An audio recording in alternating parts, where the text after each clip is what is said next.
In my past life, my childhood friend Jiang Chun came to me, wanting to give up the independent recruitment offers from Tsinghua and Peking University to follow the school beauty to some obscure second-tier college. For the sake of his future, I privately told his mother about it. In the end, Jiang Chun had no choice but to go to Tsinghua or Peking University with resentment, graduated successfully, and took over the family business, but within a few years.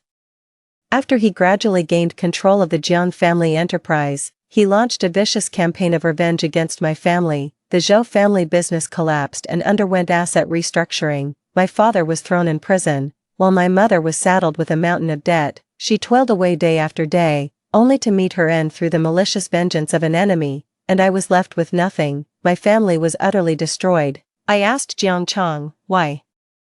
Jiang Chang's eyes were filled with nothing but venomous hatred as he spat. If it weren't for you, I never would have lost her. I see. I closed my eyes with bitter regret. If I had another chance, I would never interfere in Jiang Chang's life. Fortunately, I was reborn, right before the college entrance exams. This time, even if Jiang Chang plunges into the abyss, I won't lift a finger to help. Ching, Nan confessed to me. She said she's liked me for 3 years and hopes we can be together. Now, if we just apply to the same university, we can stay together forever. This is amazing. That familiar voice echoed in my ears once more. I blinked, my eyes struggling to adjust to the light. My childhood friend, Jiang Chang, was still excitedly recounting how the school beauty had confessed her feelings to him. I waited 3 years, a whole 3 years, and I finally got her confession. It turns out we've liked each other all along. She's liked me for ages. The top student in our grade was now at a complete loss for words. This just goes to show how utterly thrilled Jiang Chang was. I let out a cold laugh. In my previous life, Jiang Chang had boasted to me in exactly the same way. Back then, I pleaded with him earnestly to accept the independent enrollment offer from Tsinghua or Peking University, get his degree, and then take over the Jiang family. The Jiang family was one of the most prominent clans in the capital. Once Jiang Chang inherited it, what woman wouldn't be within his reach? But not only did he refuse to listen, he even thought I was jealous of their relationship and was trying to break them up. Left with no other choice, I went directly to Jiang Chang's mother and told her about the matter. Consequently, with an iron fist, Mrs. Jiang confined Jiang Chang at home for the entire summer, only releasing him after she had personally overseen his completion of Tsinghua and Peking University's independent enrollment process. This led to Jiang Chang and the campus belle, Wan Nan, being separated for years, causing their relationship to fizzle out without a proper conclusion. Yet, after Jiang Chang inherited the Jiang family, the very first thing he did was to launch a fierce and merciless retaliation against my Zhou family, in the face of the financial behemoth, the Jiang family. The Zhou family was as fragile and defenseless as a newborn chick. The Zhou family business collapsed and underwent asset restructuring. My father was thrown in prison, while my mother was saddled with crippling debt. She toiled day in and day out, only to meet her end from the malicious retaliation of our enemies. Even I couldn't escape unscathed. Blacklisted by the Jiang family, I couldn't find a single job. When I went to confront Jiang Chang, he personally pushed me off the building, and I fell to my death on the spot. The sensation of my bones shattering clung to me like a persistent, gnawing pain I couldn't shake. A shiver ran down my spine. Thank heavens I've been given a second chance. This time, even if Jiang Chang plunges into the abyss, I won't lift a finger to help. Jiang Chang watched my prolonged silence, his expression shifting. He lowered his voice. Ching, do you think Nan isn't good enough for me? Is that why you don't approve? I shook my head. How could that be? As the saying goes, life is precious, but love is priceless. You've finally found your true love. How can you just give up so easily? Jiang Chang nodded excitedly. Exactly, that's what I think too, but I'm afraid my family won't agree. Maybe you, Ching, could. Is he trying to get me to plead his case for him? I'm not that foolish. Chang, you can't do that. Think about it. This is the love you've waited 18 years for. If you let someone else handle everything, where's the sincerity in that? I guess you have a point. Jiang Chang was at a loss for words, but I'm afraid my mom won't agree. After all, with Wan Nan's grades, she could only apply to a run-of-the-mill second-tier university. Not only did Jiang Chang have outstanding grades, but he was also admitted early through Tsinghua and Peking University's independent recruitment program. Once he completes the enrollment process, he'll officially be a student at Tsinghua or Peking University. How could the Jiang family ever allow him to lower his standing like that? I sighed. What a shame. If Nanan's grades were just a bit better, you could have negotiated with Tsinghua or Peking University to let her study there with you, too. Jiang Chang's expression shifted slightly. Exactly. If Ruan Nanan had just scored above the first-tier university cutoff, he could have negotiated with Tsinghua or Peking University. But her score barely met the second-tier cutoff. Getting into a run-of-the-mill second-tier university would be a stroke of incredible luck. I patted Jiang Chang on the shoulder.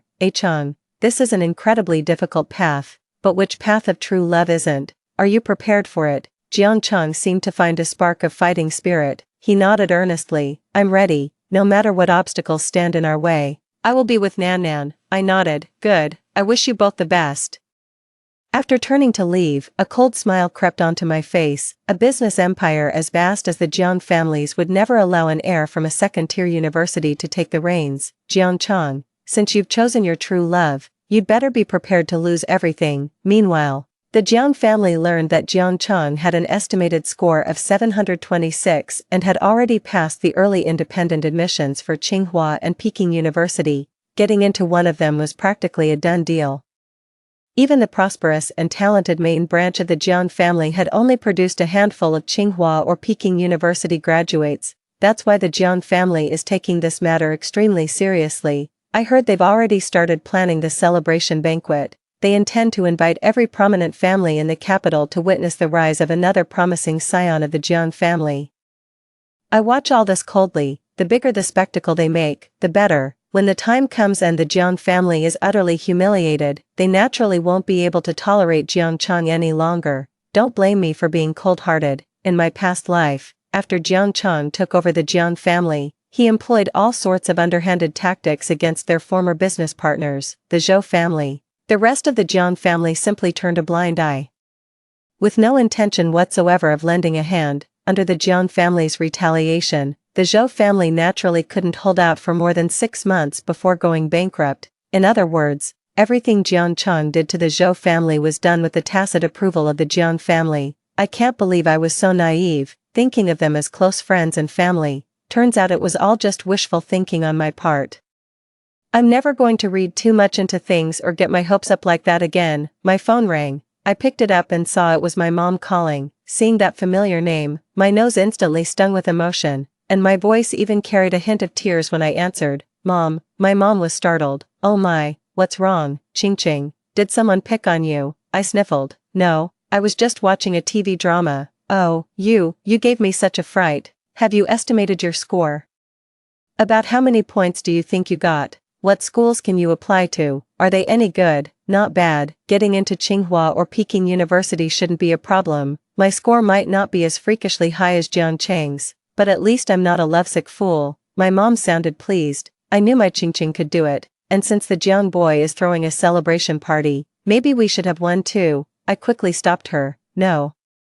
Our Zhou family doesn't have that much clout in the capital. With them setting such a high standard, we'd just make fools of ourselves. A simple family dinner is more than enough. What are you talking about? The Zhou family may not be top tier, but we're certainly a rising force in the area. Rounding up 100 tables of guests is well within our means. I laughed through my tears. Mom, keep it down, will you? Instead of spending all that money on a banquet, you might as well just wire it to me. Is my precious daughter short on cash? I'll transfer it right now. Be a good girl, don't cry. It breaks my heart to see you upset. My mom seemed to have picked up on something. She didn't object to anything I said. Okay, Mom. Less than 30 seconds after hanging up, my phone buzzed with a notification. The transfer had gone through. 5 million, not a penny more, not a penny less, but it was enough. I wiped the tears from the corner of my eye. Now I'm going to put this money to good use and do something big. 3. In the world of cloud data, Zhou Corp is a veritable unicorn. A small company focused on servers and data naturally can't compare to the Jiang family's diversified empire. But if I just avoid provoking that madman Jiang Chang in this life and focus on my own growth, who's to say I won't surpass the Jiang family in the future? In my past life, I never figured out how Jiang Chang managed to plant fake accounts in my family's Zhou Corporation and then sick the tax bureau on us. In the end, my father was framed on trumped-up charges, thrown in prison, and the Zhou Corporation went bankrupt. Now that I've been given a second chance at life, I absolutely will not let this tragedy repeat itself. My father was visibly surprised to see me at the company. Good heavens. What are you doing here? I grinned. Just getting a head start on learning the ropes, so I'm ready to take over the company one day. My dad was taken aback for a second, then scolded me with a laugh. You little rascal, your old man isn't dead yet. Are you that eager to inherit the place? I shook my head. Well, you can't just cram at the last minute, right? It's better to come and get used to things early. So, what position are you after? Supervisor, manager, general manager? The titles my dad listed kept getting more and more senior. I cut him off. I want to work in the finance department, handling the books. What? I repeated myself. I want to go to the finance department and manage the accounts. Oh, my dear Ching Ching, you can't just mess with that stuff. Things could go wrong. Besides, the finance department is all spreadsheets and reports, enough to make your head spin. What's so great about going there? How about I send you to the marketing department to have some fun instead? I nodded. Of course I know, and I still want to go to the finance department. After all, in my past life, I had already learned just how formidable account books could be. Dad, with all the tax experts the Zhou Group has on staff, you really think I'm going to mess things up? Well, I suppose you have a point. My father paused thoughtfully for a moment, then nodded. All right, but listen here. You little rascal, don't you dare cause any trouble, or we'll all end up begging on the streets. Don't worry, Dad, I'm just going to observe the process, so I'll know how to manage the company better in the future. After finally dispelling my father's suspicions, I swiftly took up my post as the head of the finance department. Everyone in the finance department looked at me, the newly parachuted in director, with clear resentment. After all, everyone knew about my relationship with the CEO. I cleared my throat and declared solemnly, in your opinion, which is the most crucial department in Zhou Corporation? They paused for a moment, then someone raised a hand and asked, RD? I shook my head. No, marketing, not that either. That is, I looked around the room and said earnestly, it's the finance department. Upon hearing this, everyone looked somewhat surprised. They hadn't expected me to start by heaping praise on them. On second thought, it was rather amusing. Was this young manager Zhou trying to butter them up? I smiled and said, to assess a company's growth potential, you need to analyze all sorts of data, and that data is in the hands of the finance department. Should a project be greenlit? Is it a long-term or short-term play? What are the potential profits? And what are the downsides? Only finance has the full picture. Am I right? I had them all hanging on my every word. Seizing the moment, I drove the point home. Absolutely.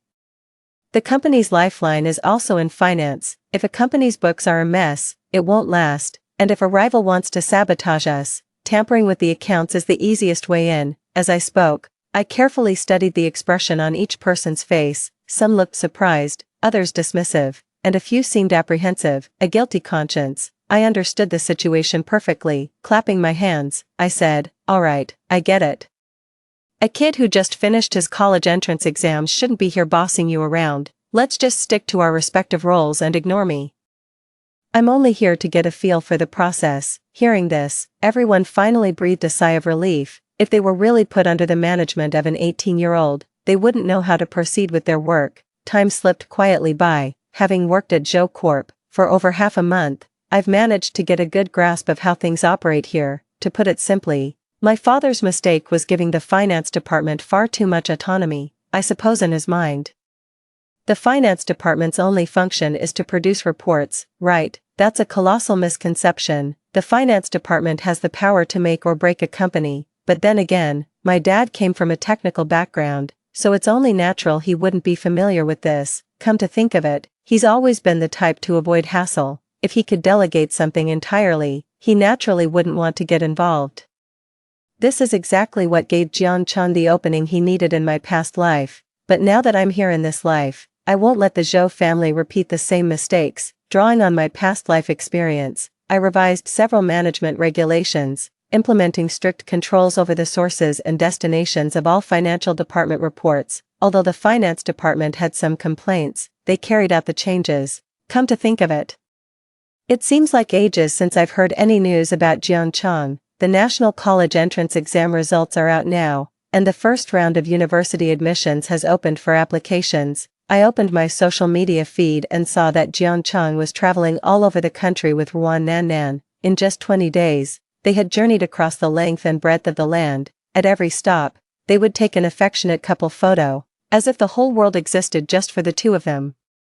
I couldn't help but find it a little amusing, and quietly gave the post a like. That very like ended up causing me a lot of trouble down the line, for the Jiang family was still unaware that Jiang Chang had already decided to give up his spots at Tsinghua and Peking University. They had even scheduled the celebration banquet for right after the first round of admissions. As soon as the acceptance letters arrived, they could throw a grand, glorious party, and Jiang Chang, heartless as ever, was only concerned with having fun outside, with no intention whatsoever of explaining himself to the family. A life of privilege from childhood had fostered a bad habit in him. He always assumed that no matter what trouble he stirred up, someone would be there to clean up his mess. But when it truly came down to the Jiang family's reputation and future, did he really think they would still protect him? My college entrance exam results are out too, 711 points. It's not as high as Jiang Chang's, but I'm pretty satisfied. At least I made the cutoff for Tsinghua and Peking University, though I won't have a wide range of majors to choose from. After a lot of thought, I finally settled on a business administration program, which isn't too demanding. Drop by the office when you have a moment, just to make sure everything's running smoothly. Just as I received my letter of admission, the Jiang family celebration banquet commenced as scheduled. The Zhou family, being a unicorn in the cloud data sector, naturally received an invitation, yet, with the event looming, Jiang Chang was still sightseeing in the Jiangnan region, showing not the slightest urgency to return. In the end, it was Mrs. Jiang who frantically sent a private jet to bring him back. Of course, Wan Nannan came along too. At the college acceptance party, the moment Mrs. Jiang saw Wan Nannan, her face instantly changed. "Son, what are you doing with this woman?" Jiang Chang said dismissively. "She's my girlfriend. What's the problem with us being together?" "No, you shouldn't." Jiang's mother fell silent. She glanced at the distinguished guests around them and knew it wasn't the time to make a scene. I knew she looked down on Wan Nannan. After all, Wan Nannan was just a pretty face, her grades were mediocre, and she lacked the poise of a well-bred young lady. What a perfect picture of an affected, delicate little flower. This is exactly the kind of daughter-in-law a wealthy mother-in-law despises the most. In my past life, it was also Madame Jiang who sweet-talked me, saying I was her favorite choice for a daughter-in-law. She showered me with flattery and empty promises, tricking me into playing the villain. In the end, she slipped away quietly, leaving no trace, while I and the Zhou family were left to bear the full brunt of Jiang Chang's wrath. I sneered as I picked up my teacup, hiding my expression. My dad was still over there, bragging to his colleagues. "My daughter, she may not have scored as high as that Jiang boy, but in my heart, she's the best." He thumped his chest proudly. "You all didn't know, did you? My daughter's been accepted into Tsinghua and Peking University. The acceptance letter has already arrived." Upon hearing this, everyone at the table raised their glasses in celebration. "Mr. Zhou, you have a worthy successor. Congratulations, indeed, Mr. Zhou. It's rare to see a young woman so brilliant. That degree is a real feather in her cap. Looks like you'll be able to attract a fine son-in-law." I frowned slightly but offered no rebuttal. The timing just isn't right. Anything I say now will only make them think I'm full of hot air. My dad, however, said with clear displeasure, "Who says she has to get married? My daughter is so capable. Maybe she'll just go ahead and get me a smart grandson, and we can skip the son-in-law altogether."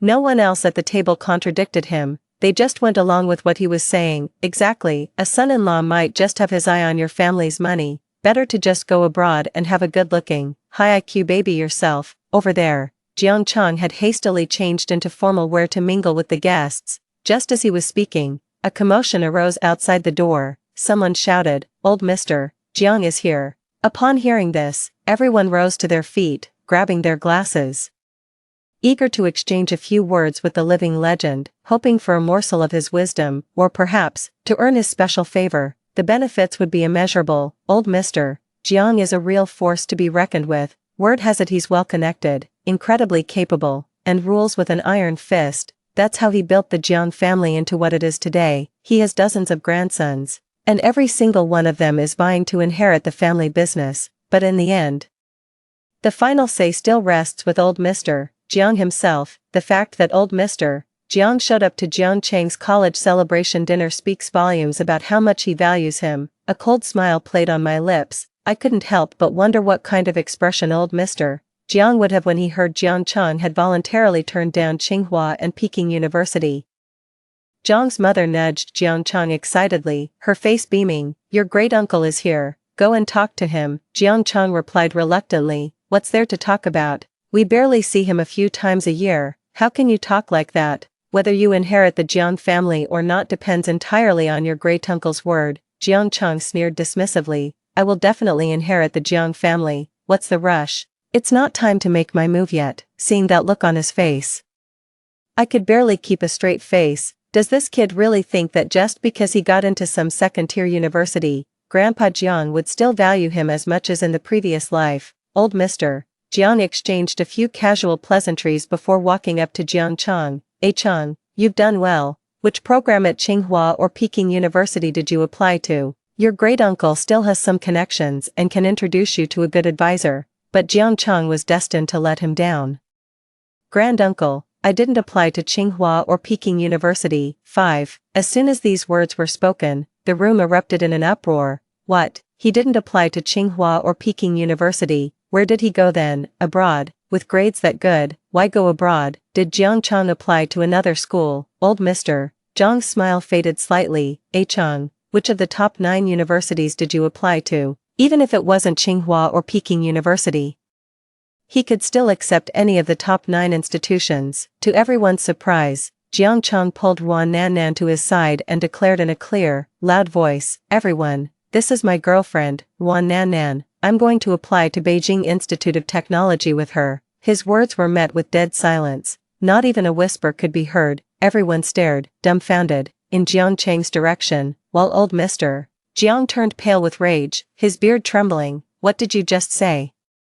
Say that again." Jiang Chang stared resolutely at old Master Jiang. "Grandfather, I've made up my mind. Ruan Nan is the only woman I'll ever marry. If she's going to apply to Beijing Institute of Technology, then so am I." "How dare you? This is outrageous. You scored over 720 points and you want to apply to a second-tier university. Do you have any idea what you're saying?" Before old Master Jiang could even speak, Mrs. Jiang, her face flushed crimson with rage, charged forward and started grappling with Ruan Nan. "Was it this little vixen who seduced you? Is that why you want to apply to this godforsaken school?" No wonder Mrs. Jiang was so furious. With Ruan Nan's grades, getting into Jinggang University was a pipe dream. The only reason she got into that school was because Jiang Chang's scores were high enough. Jiang Chang must have insisted on enrolling together with Ruan Nan.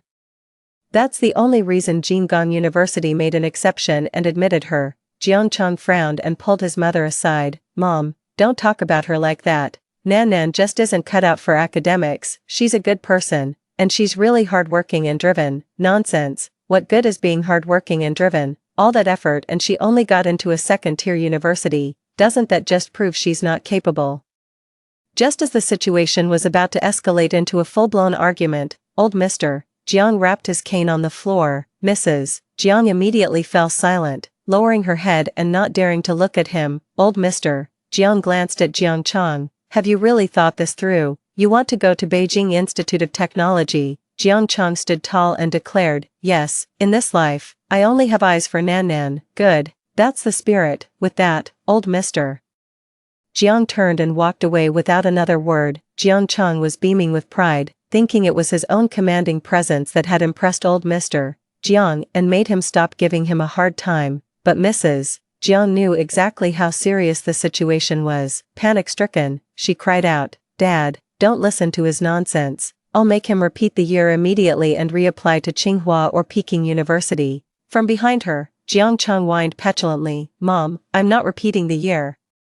Don't even bother." "Shut up, you idiot." Mrs. Jiang was seething with rage, but old Mr. Jiang had already vanished without a trace. The atmosphere at the scene grew intensely awkward. What was meant to be a joyous occasion had devolved into this sorry state. The gossip mill was running wild, yet, in front of the Jiang family, no one dared utter another word. An awkward silence fell over everyone. After just a few rounds of dishes, people began putting down their chopsticks and quietly slipping away. Naturally, I left as well. Before I left, I glanced in Jiang Chang's direction. He seemed to be arguing with his mother. Jiang Chang's look of utter defiance stood in stark contrast to the exasperation on his mother's face. I couldn't help but find the whole thing rather amusing. What's the point of butting heads with Jiang Chang? Just let him have his way and watch him ruin himself. It's a shame Mrs. Jiang didn't understand this.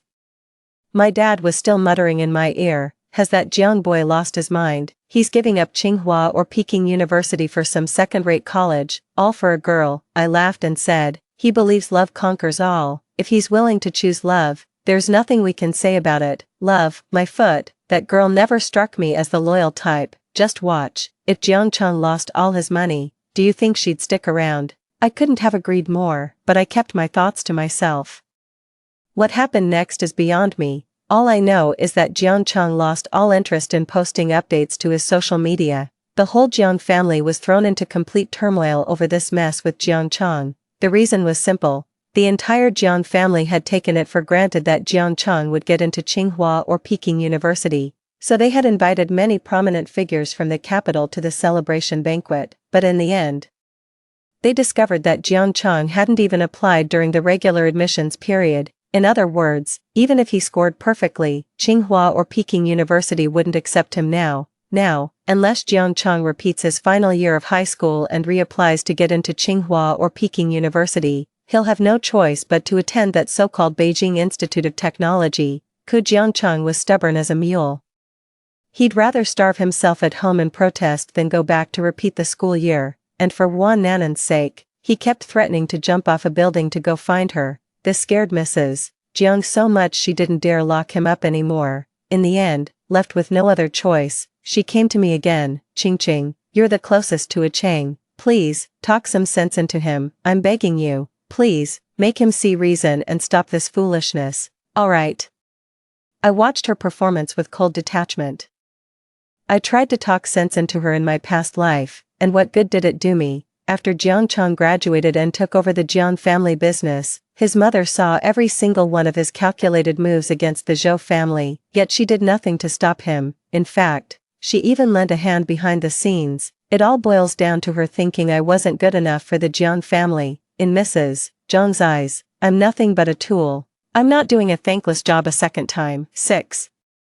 I pretended to be in a difficult spot and said, Auntie, it's not that I don't want to help, but the legs belong to a Chang. I can't just go and break them for you, can I? Mrs. Jiang choked up. What I'm trying to say, dear, is that I want you to talk him into retaking the exams. After all, education is so crucial these days. If he only gets into some run-of-the-mill second-tier university, he'll have absolutely no chance of inheriting the Jiang family business. I nodded in firm agreement.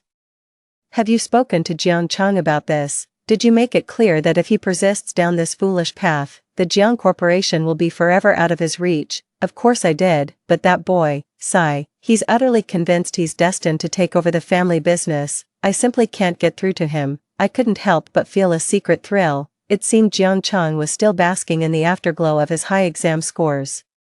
Does he really think the Jiang family fortune is already in his pocket? Little does he know, among the dozens of Jiang family descendants, there are several who could give him a real run for his money, and now, by choosing to attend a second-tier university, he's practically crippling his own future prospects, and he's still sitting there feeling smug about it. I sighed. Auntie, if he wouldn't even listen to you when you put it so strongly, what makes you think he'd listen to me? Zhang's mother suddenly changed her expression, her voice low and accusing. I saw his social media, you liked his post, you knew he was in a relationship, didn't you? With all this drama, anyone would think I'm Jiang Chang's mother. What does Jiang Chang ruining his own future over some romance have to do with me? I took a sip of tea, a bit confused, but you saw it too, didn't you? Mrs. Jiang was agitated. He blocked me. You knew he was in a relationship. And that he went on a trip with his girlfriend. Why didn't you tell me? I threw my hands up. How was I supposed to know you were blocked? I looked utterly innocent. Mrs. Jiang was momentarily speechless, then grew even angrier. You and Ah Chang grew up together since childhood. I always thought highly of you and wanted you to be my daughter-in-law, but now, some woman who came out of nowhere has taken your place, and you don't even seem to care. I'm truly disappointed. I find it rather amusing. Who his son chooses to date is hardly something I can control, is it? So, you're blaming others for your own failure as a parent. What a clever move. I set down my cup. Sorry, Auntie, but I have to go help out at the company. I won't keep you any longer. I'll visit you again when I have time." With that, I stood up and left directly. Hearing my words, Mrs. Jiang trembled with rage. After all, according to her plan, Jiang Chang should have been securing a position in the family business by now, working hard to expand his influence. Who would have thought that Jiang Chang, completely love-struck, would just spend all his time taking his girlfriend out and about, with none of his former drive and ambition? Zhou Corporation, my work at the company is finally getting on track, and I've really hit it off with the staff. They all call me Young Master Zhou with a smile. Is it true that Mr. Zhou is about to start at Tsinghua or Peking University? I nodded. Wow, impressive, Mr. Zhou. You can't judge a book by its cover. You're actually a top student at Tsinghua or Peking. Watch your mouth. Be careful, or Mr. Zhou might dock your bonus later. No way, Mr. Zhou is such a great guy. He'd never dock my bonus. I heard there's another young master from a prominent family in the capital who's lost his mind. He actually got into Tsinghua or Peking University, but gave it all up for love. I really don't know what he was thinking. I think they said he was from the Jiang family. Seriously, a hopeless romantic. But shouldn't a young master from a family like that be studying hard to take over the family business? How could anyone just throw that away for love? That's exactly why we say he's lost his marbles. Not like our young Mr. Zhou here. He's keeping up with his studies while also getting to know the ropes at the company. We'll be counting on you to have our backs from now on, boss. The group chatted and laughed about Jiang Cheng's situation. Little did they know, the very person they were gossiping about would show up at their doorstep that very afternoon. Zhou Muqing, what did you say to my mother? Jiang Cheng stormed into my office in a rage. I raised an eyebrow slightly. How did you get up here? Surely Zhou Corp's reception desk isn't just for show. Before I could think it through, Jiang Cheng snapped angrily. Never mind all that. Just tell me, was it you who put my mother up to forcing me to repeat the year? She even tried to tamper with my college application. Luckily, I caught her in the act. I never would have imagined that John's mother would resort to such extreme measures. I shook my head. Your mom came to see me before, wanting me to talk some sense into you, but I didn't agree. After all, I think love is more important, don't you? Jiang Cheng was taken aback.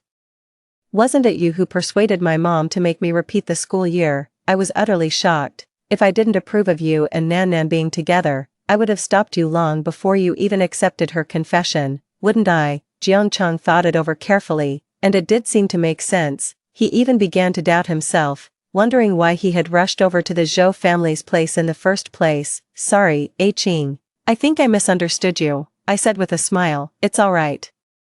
What can I say? I'm your childhood friend, after all. So, what's your next move? Jiang Cheng chuckled. I'm planning to take Nan Nan on the rest of our trip. We've still got about 2/3 of it left. Oh, by the way, Qing, what major did you pick for university? Business administration. What a coincidence. I chose the same one. After I graduate, I'm still going to take over the entire Jiang family business. I smiled and said, Jiang Cheng, I believe in you. True talent will shine through no matter where it is. Absolutely. 7. Jiang Cheng was utterly convinced of this. I heard that after he left my place, he went home, took all his savings, and then left the capital with Ruan Nan Nan. Old Mr. Jiang is a man of remarkable composure. Despite the string of humiliating incidents caused by Jiang Cheng, he somehow managed to keep his temper in check. But anyone with a discerning eye could see that from now on, Jiang Cheng and his entire branch of the family would never set foot on the Jiang family stage again. After the university semester began, I successfully stepped onto the campus of Tsinghua University. In my previous life, although I attended the same university as Jiang Cheng, I was always stuck cleaning up his messes. He needed people for his project, so I handled the hiring, the necessary funding. I took care of raising the required connections. I went out and found, and in just 4 years, we managed to build a formidable business empire for Jiang Cheng. Looking back, I was such a fool in my past life. With all that energy, wouldn't it have been better to start my own business? I just had to go and be a corporate drone. I must have been out of my mind. After coming to this realization, I started a small company as soon as I entered university, focusing on a short-form video app. After all, my rebirth has pushed the timeline forward by a full 8 years. At this point, major short video apps haven't yet taken off, leaving the entire field wide open. The situation is highly favorable for me. Tsinghua and Peking universities truly live up to their reputation as the nation's top institutions. I merely outlined my business vision, and I immediately recruited a solid team. With the 5 million in seed funding from my mom and the existing server infrastructure from Zhou Corp. In just a year and a half, an app called Tremor was born. When the app first launched, most people didn't quite understand its purpose. I wasn't in a hurry. I proactively took my team and jumped in to show them how it's done. Witty skits, short and snappy content, and a never-ending stream of hilarious creators. In no time, we had produced several videos with tens of millions of views. That wave of traffic quickly made us a household name domestically. A significant number of young users downloaded our app, eager to stay in the loop with trending topics. Team lead Joe. Our downloads have surpassed 10 million, and our rating is over 4.5 stars. You do realize a perfect score is only 5 stars, right? Countless apps have been around for years without even hitting 4 stars, let alone maintaining that rating after surpassing 10 million downloads. And we've only been live for about a month. Yet we're already at 4.5 stars. I snapped my fingers. This is just the beginning, my friends. Think bigger, aim higher. China has a user base of over 1 billion people. The other team members stared at me, wide-eyed. Team leader Zhou, you can't possibly be thinking of getting the entire country to download this app, can you? I smiled faintly. And why is that impossible, even if it were? As students of Tsinghua University, it's our duty to make the impossible possible, yes. Well said, choosing to follow you was definitely the right call. Team lead Zhou, you're a legend. I dare say your idea is truly one of a kind, unprecedented and unlikely to be matched. I waved my hand dismissively. It's the times that have shaped me. I'm merely standing on the shoulders of giants to see a bit further. Given the initial success of the Tremor app, I had each team member sign a supplementary contract, outlining the allocation of founders' shares and stock options. The goal is to go public within this year, and with these achievements of mine, the entire Zhou family shares in the honor. My father praises his daughter to anyone who will listen. My daughter Qingqing has been independent and strong-willed since she was a child. I never had to worry about her studies. She got herself into Tsinghua or Peking University all on her own. Once in college, not only did she focus on her academics, but she also regularly interned and observed at Zhou Corp. And she still found the time to develop some app called Tremolo. I originally thought this app was just some youthful folly, so I let her have her fun, but who would have guessed that the moment her app launched, it got tens of millions of downloads. What do they call that? The student has surpassed the master. My dad was bragging about my achievements again at the dinner table. The uncles at the table all chimed in agreement, but their expressions held a hint of disdain.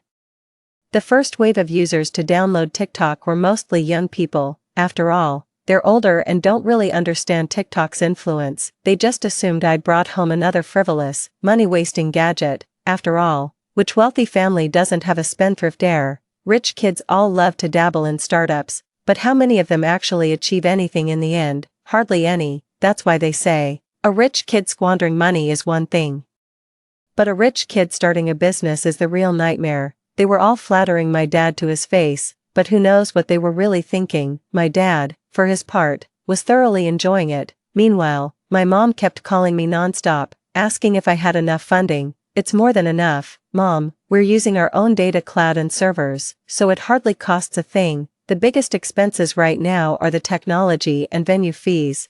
Thanks to the Zhous, I was able to secure a larger share of the original stock, and no one really objected. After all, the idea was mine, the servers are mine, the data cloud is mine, and I even built the team from the ground up. Even if I took 50% of the original shares, they couldn't say a word. I didn't sit idle either. After the software launched, I oversaw the team's tech innovations while also keeping my personal account updated. I have a bit of a collector's mentality, so naturally, my account serial number is number 1. I often post personal comedy skits on my account. Every short video I upload becomes something everyone rushes to imitate. Before long, my account's follower count hit the 1 million mark. As more and more users downloaded the app, my follower count just kept climbing higher and higher. 8. The Douyin trend has finally made its way to Jiangchong. After 2.5 years, Jiangchong finally remembered me, his childhood friend, seeing my influence growing.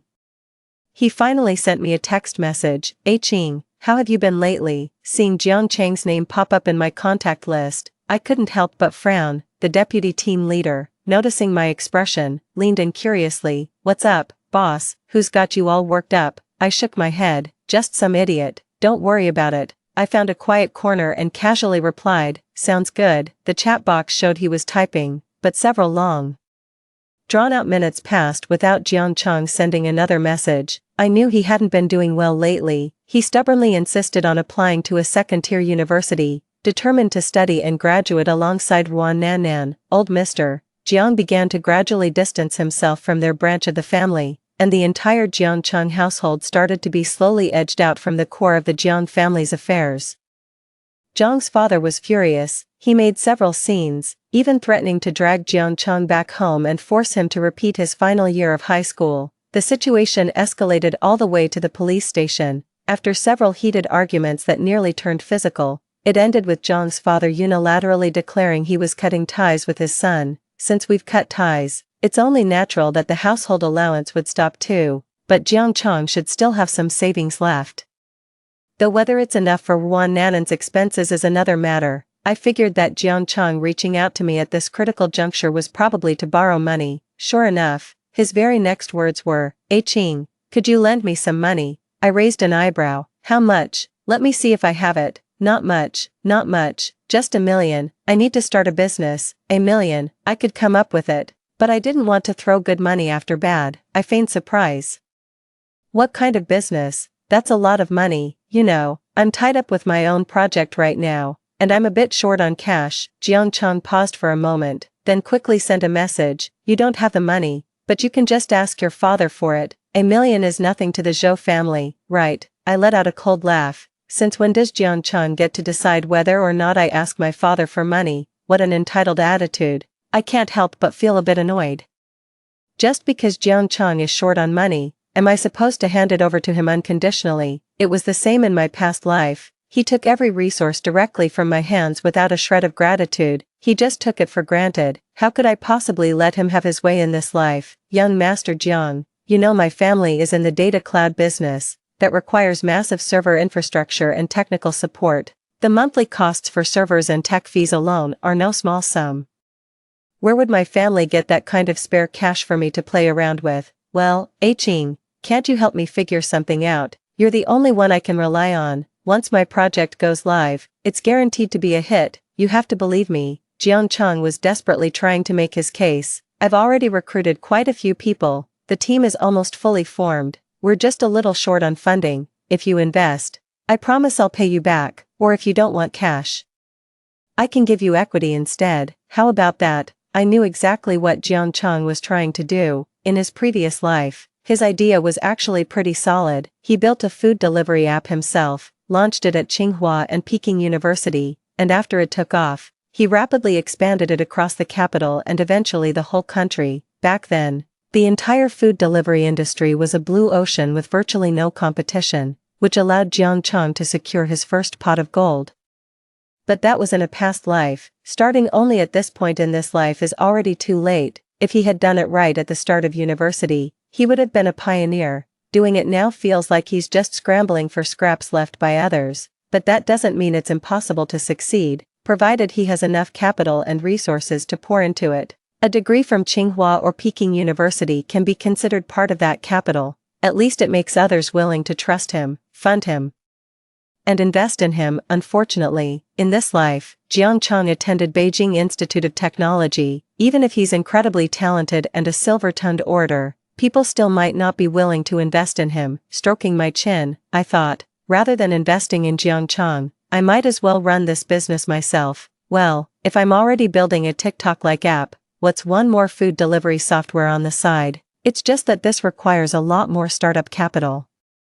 Where on earth am I supposed to get it? Seeing that I wasn't responding, Jiang Chang was starting to get anxious. Ching, I can sign an IOU, lend me $1 million, and in 5 years, I'll pay you back $5 million or the equivalent in shares. How about it? Such a paltry sum was naturally beneath my notice, a mere $4 million, that's nothing compared to the quarterly dividends I earn from my current shares. Just take my one influencer account, for example, if it's properly nurtured, it can generate nearly $10 million in annual income. After much deliberation, I finally replied, "I'll ask my dad for you, but I can't promise it'll work out." "Really?" That's fantastic, thank you, Ching, you're a lifesaver. He spoke as if I had already secured the loan for him. I didn't bother to correct him and instead headed straight to the Zhou residence to find my father, of course. My purpose wasn't to help Jiangcheng borrow money. 9. I went directly to the Zhou residence and asked, Dad, how much money do you have available here? My dad looked skeptical at this. What's wrong, Ching?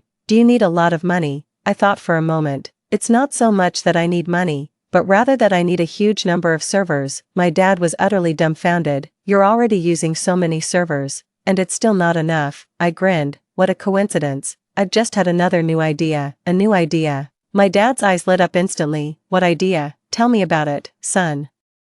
I'll get the funding for the servers. The success of Tremolo had made my dad a true believer in my abilities. The moment I mention a new idea, he practically sees dollar signs. A fortune. I smiled faintly and began to lay out my idea. After a brief introduction, my dad had a basic understanding of this food delivery app. Well, Ching, I don't mean to discourage you, but I feel like I've heard of this thing somewhere. Isn't it a bit late for you to start on this now? I shook my head. Dad, we're established in the capital, we have a mature team and technical support, and we're backed by the giant that is Douyin. What could possibly be so difficult? As long as we partner with merchants by district, offer appropriate subsidies, and recruit a strong team, we're bound to carve out our own success. And besides, if all else fails, we've got Douyin as our safety net, right? Hearing this, my dad slapped his thigh. You're absolutely right. My girl, if this works out, we'll make a fortune. If it doesn't, we'll just lose the initial investment. I'm behind you. Soon after, the servers I needed and the startup capital were transferred to my account. Tremor is now in a phase of stable and robust growth. When I went back and discussed the food delivery app idea with the team, it was met with enthusiastic approval from all sides. We were all instantly on the same page. Call it a gut feeling. But this thing is going to be huge, boss. Don't go through the hassle of recruiting externally. Why don't we just pull some people from the tech department to form a new team? Exactly. We could also implement single sign-on. Users who have Douyin can use their Douyin account to log into the food delivery app and order local takeout directly. How convenient would that be? Plus, by doing it ourselves, we avoid having to give away more equity. We're all part of the same company. No need to let outsiders get a piece of the pie. But what about the mapping data? And who's going to recruit and manage the delivery personnel? I chuckled. Don't worry, I've already struck a deal with a certain navigation service. They're willing to share their data and services with us. We just need to pay a monthly fee. As for the delivery department, we'll have the deputy team lead spin up a new team to handle it from scratch. MAP, isn't that the top dog in domestic navigation? How much would a month of their service even cost? I held up a finger. Not much, just this much. $1 million, no, 10 million. The deputy team leader nearly jumped out of his chair. 10 million, where are we supposed to get that kind of money? The cost is way too high. Boss, don't do anything reckless. I blinked. So we'll have to expand the market ourselves. Our initial promotional strategy is crucial too. How about we start by giving out cash rewards? Just think about it, everyone.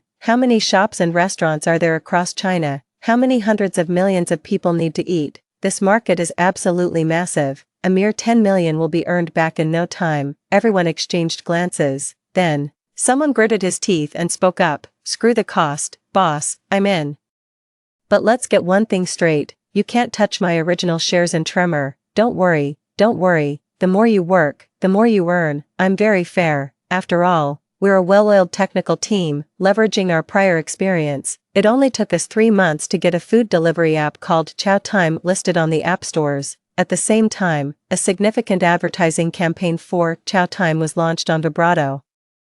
Any new user who downloads Chow Time from the Vibrato platform can claim a red envelope coupon worth 100 yuan. With the support of billions of views on Douyin, Kaifanlu skyrocketed to become the top downloaded food delivery app. In today's information-driven society, you have to remember, traffic equals money. Backed by Douyin's massive platform, Kaifanlu was practically guaranteed to be a hit. With that initial momentum snowballing, we didn't have to lift a finger. Businesses of all sizes came knocking, eager to partner with us. Even a certain major platform couldn't resist approaching me for a long-term contract, so I naturally seized the chance to negotiate a rock-bottom price. After all, they had no idea just how huge Kaifanlu's future potential was. and genuinely thought they'd scored a bargain. Meanwhile, over there, Jiang Cheng waited and waited, but my investment never materialized. When he finally looked around, he saw that Tremor had launched a new food delivery app called Kaifanlu. Jiang Cheng was so furious he could spit blood. Without a second thought,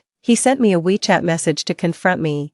Ching, how could you steal my idea? I never thought you were this kind of person. You deliberately stalled me just so you could beat me to it and do what I wanted to do. After all these years growing up together, you'd actually scheme against me. Are you even human? Ching, say something. Do you think staying silent will get you out of paying for the damages? 10. God only knows how much Jiang Cheng suffered, running around Beijing University of Technology recruiting people and practically begging on his knees to scrape together the funds. But in the blink of an eye, I swooped in and plucked the fruits of victory for myself. How could Jiang Cheng not be furious, seething with resentment? He kept bombarding me with messages. Ching, how could you do this to me? You're stealing my idea. How can you live with yourself? How do you sleep at night? Reading those relentless accusations on WeChat, I couldn't help but find it a little amusing. Cheng, what on earth are you talking about? What idea of yours did I supposedly steal? The food delivery app. That Kaifanlu app of yours. You stole the idea for my food delivery platform. I feigned surprise. What? You never told me you wanted to make a food delivery app. How was I supposed to know? Besides, several different food delivery apps had already launched before you even mentioned borrowing money. Are you saying you stole someone else's idea too? Back then, I was just trying to get a small piece of the pie in the Beijing scene. What's more, my app is built on top of the Tremor platform. Without Tremor's data infrastructure, I never could have reached this scale. Every single word I said struck right at Jiang Cheng's heart. He quickly scrolled forward, only to realize that in his effort to guard against me, he had never actually told me what he intended to do. In other words, I couldn't possibly have plagiarized him. No, how could this be? Why? Jiang Cheng's face was a mask of disbelief. In agony, he tore at his own hair, muttering incessantly under his breath, "It's all the Jiang family's fault. If they hadn't cast me out, I'd have had the capital to start my own business. This idea would have been mine alone. I should be the one making money now. How laughable that in this life, with no way to blame me, he could only turn his resentment on the Jiang family." The team Jiang Cheng had painstakingly assembled began to desert him one by one after witnessing the success of Kaifanlu. After all, the rise of a giant means they won't even get a chance to pick up the scraps. No one in their right mind would waste their youth on it, unless they had the capital to compete with the software already on the market. But it was painfully obvious that Jiang Cheng lacked that very capital. I developed 2 apps in a row, each with over 50 million downloads. This made many of the prominent families in the capital sit up and take notice of me, and even the Zhou family by extension. Who would have thought that a small unicorn startup back then could raise a daughter capable of creating 2 completely different, blockbuster apps? For a time, prominent families seeking marriage alliances with our Zhou family practically wore out our doorstep. My father, however, kept politely declining their proposals, using my young age as an excuse to buy more time. But the truth is, my father simply believed none of those families were good enough for me. Anyone with eyes can see that Douyin and Kuaishou have incredibly bright prospects. If everything goes smoothly, they could even become #1 in the world when that time comes. Forget about these old money Beijing families. Even the world's top oligarchs wanting to marry into our family would probably give my dad pause for thought. I'm not the one who said that. My dad did when he had a bit too much to drink at our family's New Year's banquet. At the dinner table, relatives clinked glasses and exchanged toasts, their conversation filled with flattery. Qingqing has really made something of herself. I heard her 2 software programs can earn 100 million a year. That's nothing. I heard it's more like 1 billion. No, make that 10 billion. A Tsinghua or Peking University graduate, as expected, truly worthy of the nation's top institutions. Absolutely. Remember that Jiang Cheng from the Jiang family? He chose Beijing tech and became a laughingstock. I heard he even tried to copy Qingqing's business venture, but his team fell apart before he could even scrape together the startup capital. That's because he has no talent for managing people. Just look at how well our Qingqing is doing. You said it. You have no idea how snooty the Jiangs were back then. Jiang Cheng's mother always thought our Qingqing wasn't good enough for her son. Look at them now, worlds apart. Once Qingqing's company goes public, I bet it'll lift our Zhou family business to a whole new level. By the way, Qingqing, do you have any other promising projects? How about introducing a few to the family? We're all relatives here. It wouldn't be right to keep letting outsiders get all the good deals, would it? I knew exactly what they were after.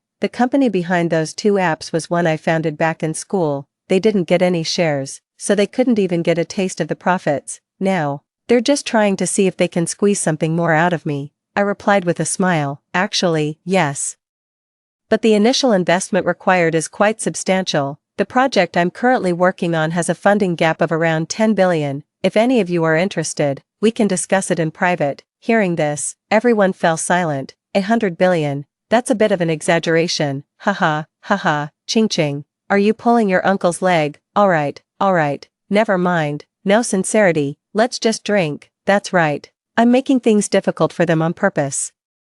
These so-called relatives of the Zhou family are utterly useless. All they do is freeload off the family dividends, sit on their shares, and wait to die without contributing a single thing. And when the Zhou family business faced bankruptcy and collapse in the previous life, they quickly transferred their own assets and ran for the hills. They didn't give a damn about whether our family lived or died. Some people are even colluding with the Jiang family in secret, just to get a bigger piece of the pie. I'm well aware of all this. Did they really think they could hitch a ride on my family's success this time around? They must be dreaming. 11. After the dinner party ended, my dad quietly leaned in and asked, "Sweetheart, what kind of project are you working on that needs 10 billion? Before I could even explain, my dad said through gritted teeth, "Zhou Corp's liquid assets might be tight right now, but we could probably scrape together 10 billion if we really tried." Maybe we could. I didn't know whether to laugh or cry. Dad, I was just saying that to get rid of them. Don't take it seriously, just send them away. My dad was puzzled. Their family, what's the harm in bringing them into the business? Why are you being so stingy, sweetheart? Who on earth do you take after? I shook my head. Dad, do you trust me?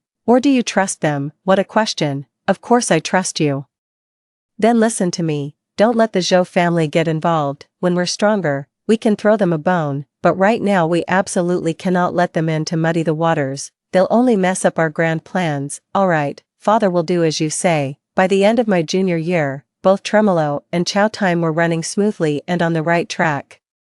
I had earned enough credits and was contemplating whether to take the helm of the Zhou family business or focus on managing my own little corner of the world. Meanwhile, the Jiang family made a complete fool of themselves. Hey, boss, remember that so-called genius from the Jiang family, the one who aced the Tsinghua Beta entrance exams and got into the independent enrollment program, then ended up going to Beijing Institute of Technology? What a joke. I nodded. Did he cause more trouble? I heard when it was time for his internship, the Jiang family only gave him a branch office manager position. The deputy team leader leaned in with a gossipy gleam in his eye, whispering, I heard that young master felt old Mr. Jiang was playing favorites. He threw a huge tantrum at Jiang Corp, demanding a completely new position, said anything less was beneath his status. Beijing Polytechnic is just a second-tier university, and Jiang Cheng hasn't achieved anything noteworthy in his 3 years there. Landing a branch manager position is actually pretty good for him. I couldn't help but sneer. Who does this Jiang Cheng think he is? God's gift to the world. Does he really think someone from a mere technical university like Jingongda can just waltz in and take over the Jiang family's enterprise? What a pipe dream. The deputy team leader was still venting. This Jiang Cheng chose love back then, and now he wants to have his cake and eat it too. What on earth is he thinking? Does he believe the whole world revolves around him? The team member beside him chimed in agreement. Exactly. The competition within the Jiang family was already cutthroat. If he had gotten into Tsinghua or Peking University, he might have stood a fighting chance. But now he's thrown away his own advantage by settling for that mediocre Beijing Institute of Technology. And he still expects the same preferential treatment. He's dreaming, if you ask me. After all that drama of cutting ties with his father, now he comes crawling back to the Jiang group for a handout. And he still has the nerve to act so high and mighty. He's completely lost touch with reality, and now he's made a huge scene, turning himself into a laughingstock for the whole city. Old Mr. Jiang probably dislikes him even more now. Serves him right. He's lived nearly half his life and still can't figure out what he really wants. What good are good grades? He's just a book-smart fool. So, what's the deal with his girlfriend? It was unclear who had brought up the topic. They're still together, I think. But probably not for much longer. Yeah, I heard through the grapevine that Jian Chang and his girlfriend have been seen arguing in the school grove several times. It's always about money, of course. Absolutely. If love can come for money, it can certainly leave for money. Hearing that, I smiled. Without the boundless glory of her past life, why would Ruan Nannan stay by Jian Chang's side forever? I rapped on the table. All right, enough about other people's gossip. Is our financial report ready? We need to submit the IPO application soon. Upon hearing this, the crowd instantly scattered in all directions. I couldn't help but let out a soft chuckle. Who would have thought that by no longer being Jian Chang's lackey and doormat, I could actually achieve something so remarkable? It wasn't until the Nasdaq bell rang that I finally snapped out of my daze.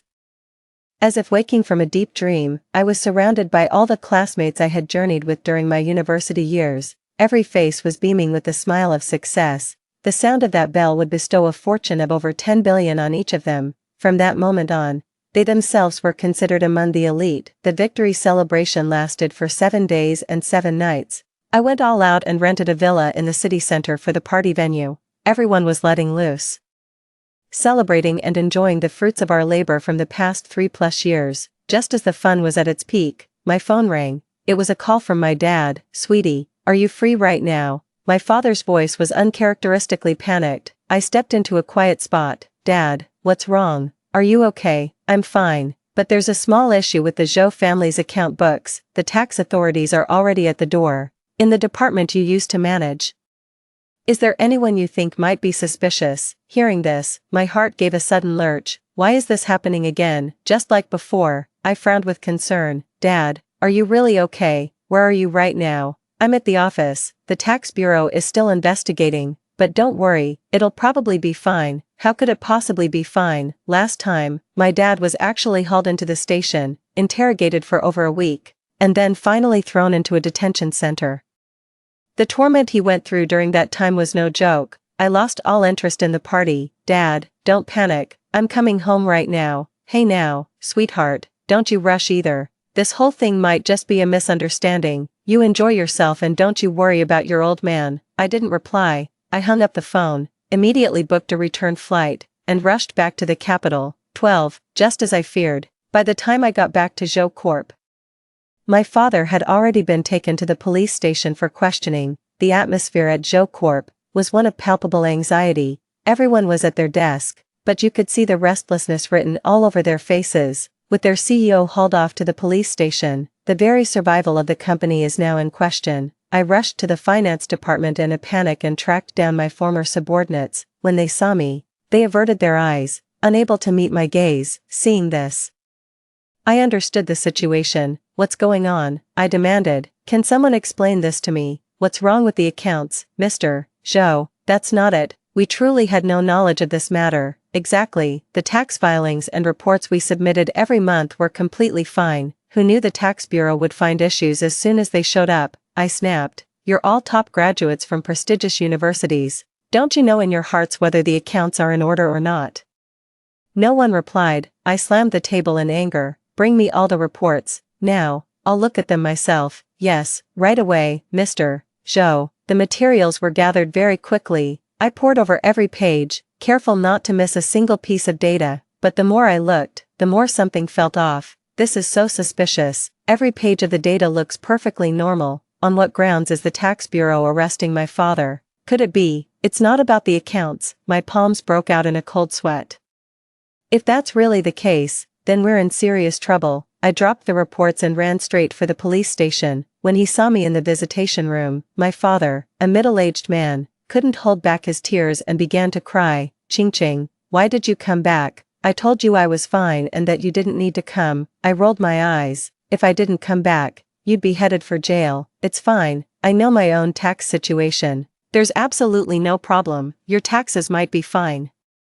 But can you vouch for the people above you?" Hearing this, my dad was visibly taken aback. "You mean?" I nodded. "This is a bit of a tricky situation. It might take me some time to sort it out. Just wait for me, Dad." All right, sweetheart, don't push yourself too hard. If it comes to it, I'll just do a few years. It's fine, just don't let this drag your company into it." I didn't reply, I just turned and left. Fortunately, after the company went public, the two things I have in abundance are time and money. I'd delegated most of the work to a few of my former deputy team leaders. I have complete confidence in them handling the company's affairs. Over at Zhou Corporation, the CEO is managing things. Even though there are some tax issues, the situation hasn't been officially determined yet, and all company operations are still running normally. I hired a private investigator and had the entire matter, from beginning to end, thoroughly investigated. When I received the investigation report, I couldn't help but let out a cold, scornful laugh. That damn Jiang Chang, he's like a goddamn ghost that just won't leave me alone. I cursed under my breath and tucked the findings away. You've done well, here's your payment. I pulled out a thick envelope and slid it across the table. The man in the low-brimmed hat across the booth said in a low voice, "This is a complicated matter. Your Zhou family has no backing. How do you plan to handle it?"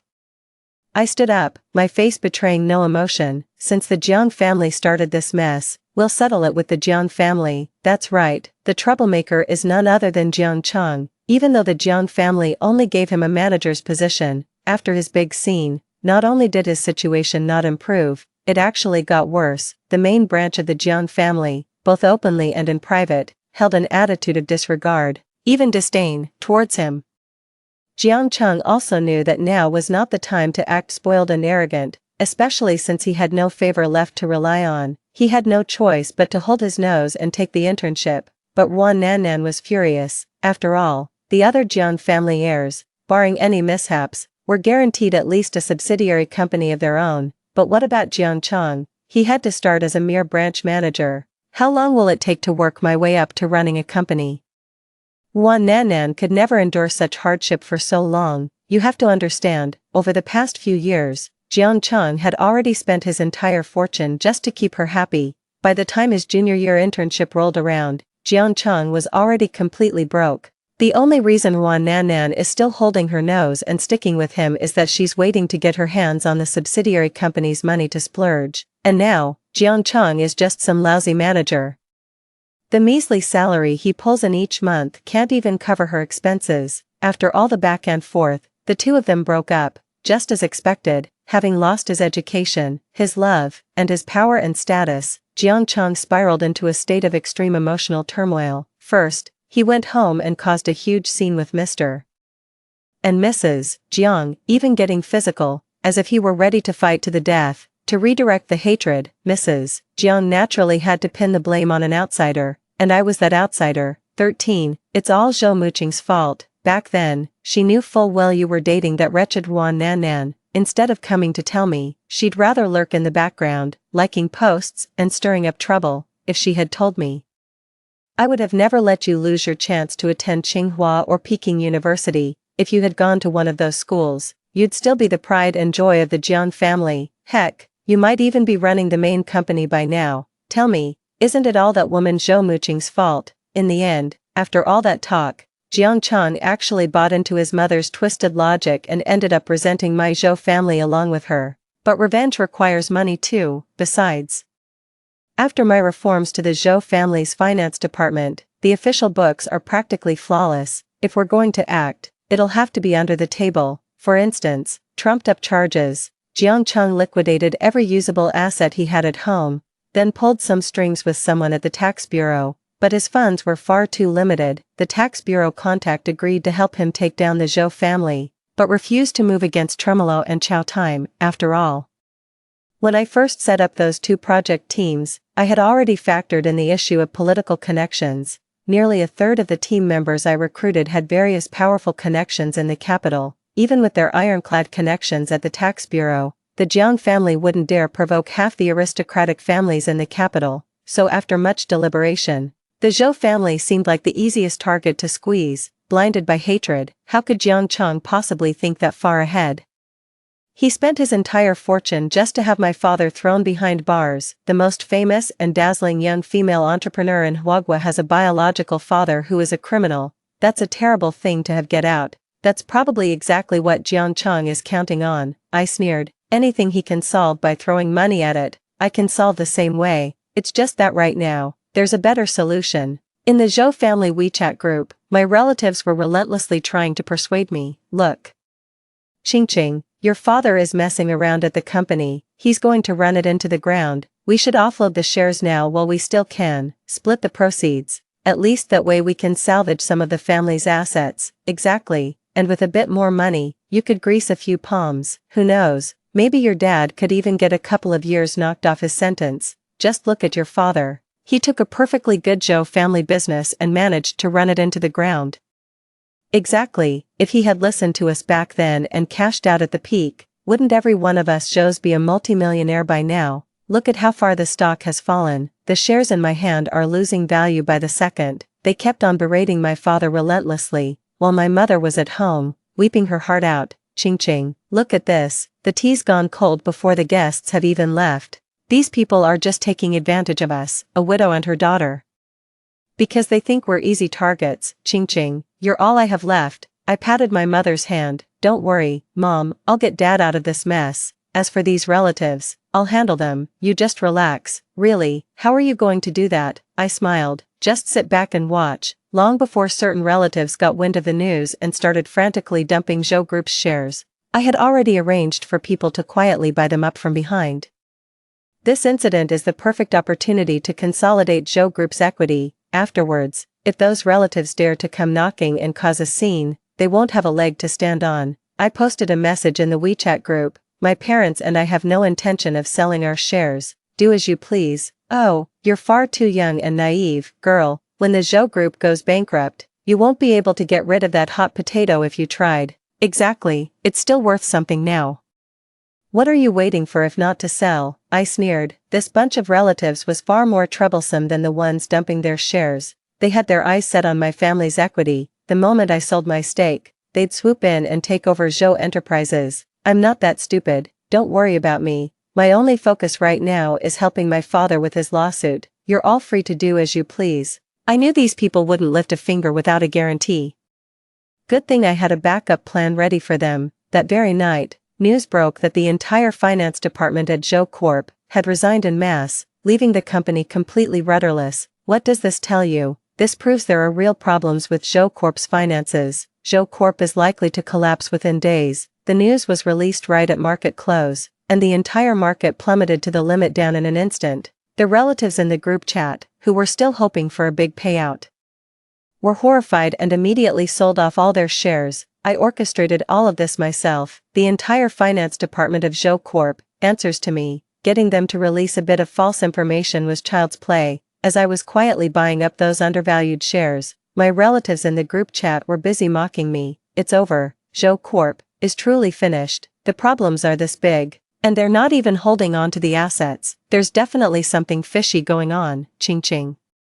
And you call yourself a businesswoman, you don't care one bit about the Joe family. Sigh, we really misjudged you. Good thing I sold my shares quickly, or I'd be stuck with them. Without a second glance, I left the group chat and, for good measure, blocked the lot of them on my mom's behalf too. From now on, those insufferable relatives of ours can forget about getting a single advantage from our family. 14. The Jiang residence. The true head of the Jiang family, old Mr. Jiang, has entered a state of semi-retirement. Nearly all company affairs, both major and minor, have been handed over to his children and grandchildren to manage. His days were spent peacefully at home, sipping tea and admiring the flowers, enjoying his retirement. Only occasionally did he need to weigh in on major decisions. Old Mr. Jiang was somewhat surprised to hear I had come to visit. The little miss from the Zhou family. What brings her to see me?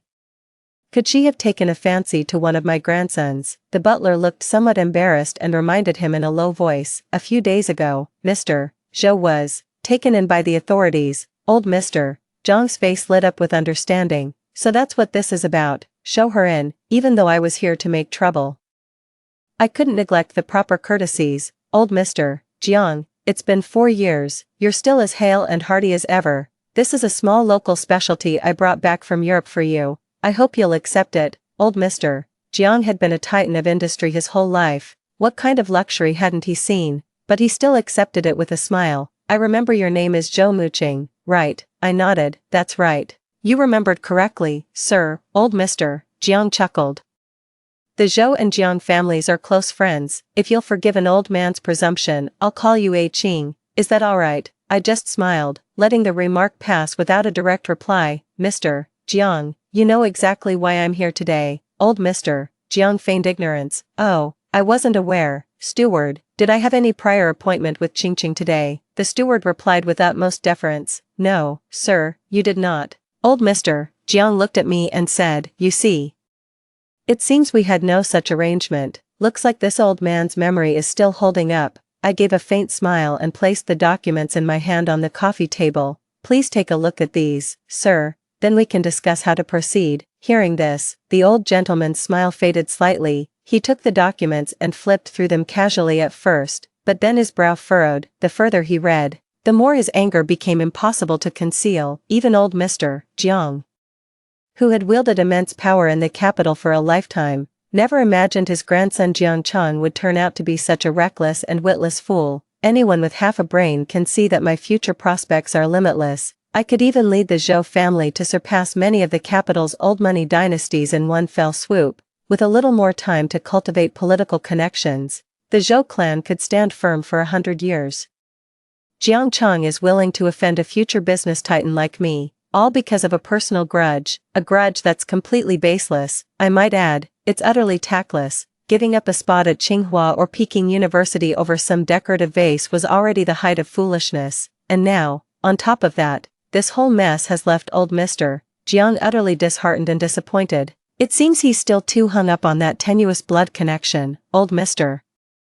Jiang's expression shifted for a long moment before he finally set down the documents in his hand. "I understand the situation now." I took a sip of tea. "Old Mr. Jiang, how do you think we should resolve this matter?" He didn't hesitate for long. "The Jiang family will take full responsibility for this mess we've created. I hope you won't hold a grudge against the Jiangs, Ching. The foolish actions of an ignorant junior shouldn't bring down the entire family." I smiled faintly. Of course.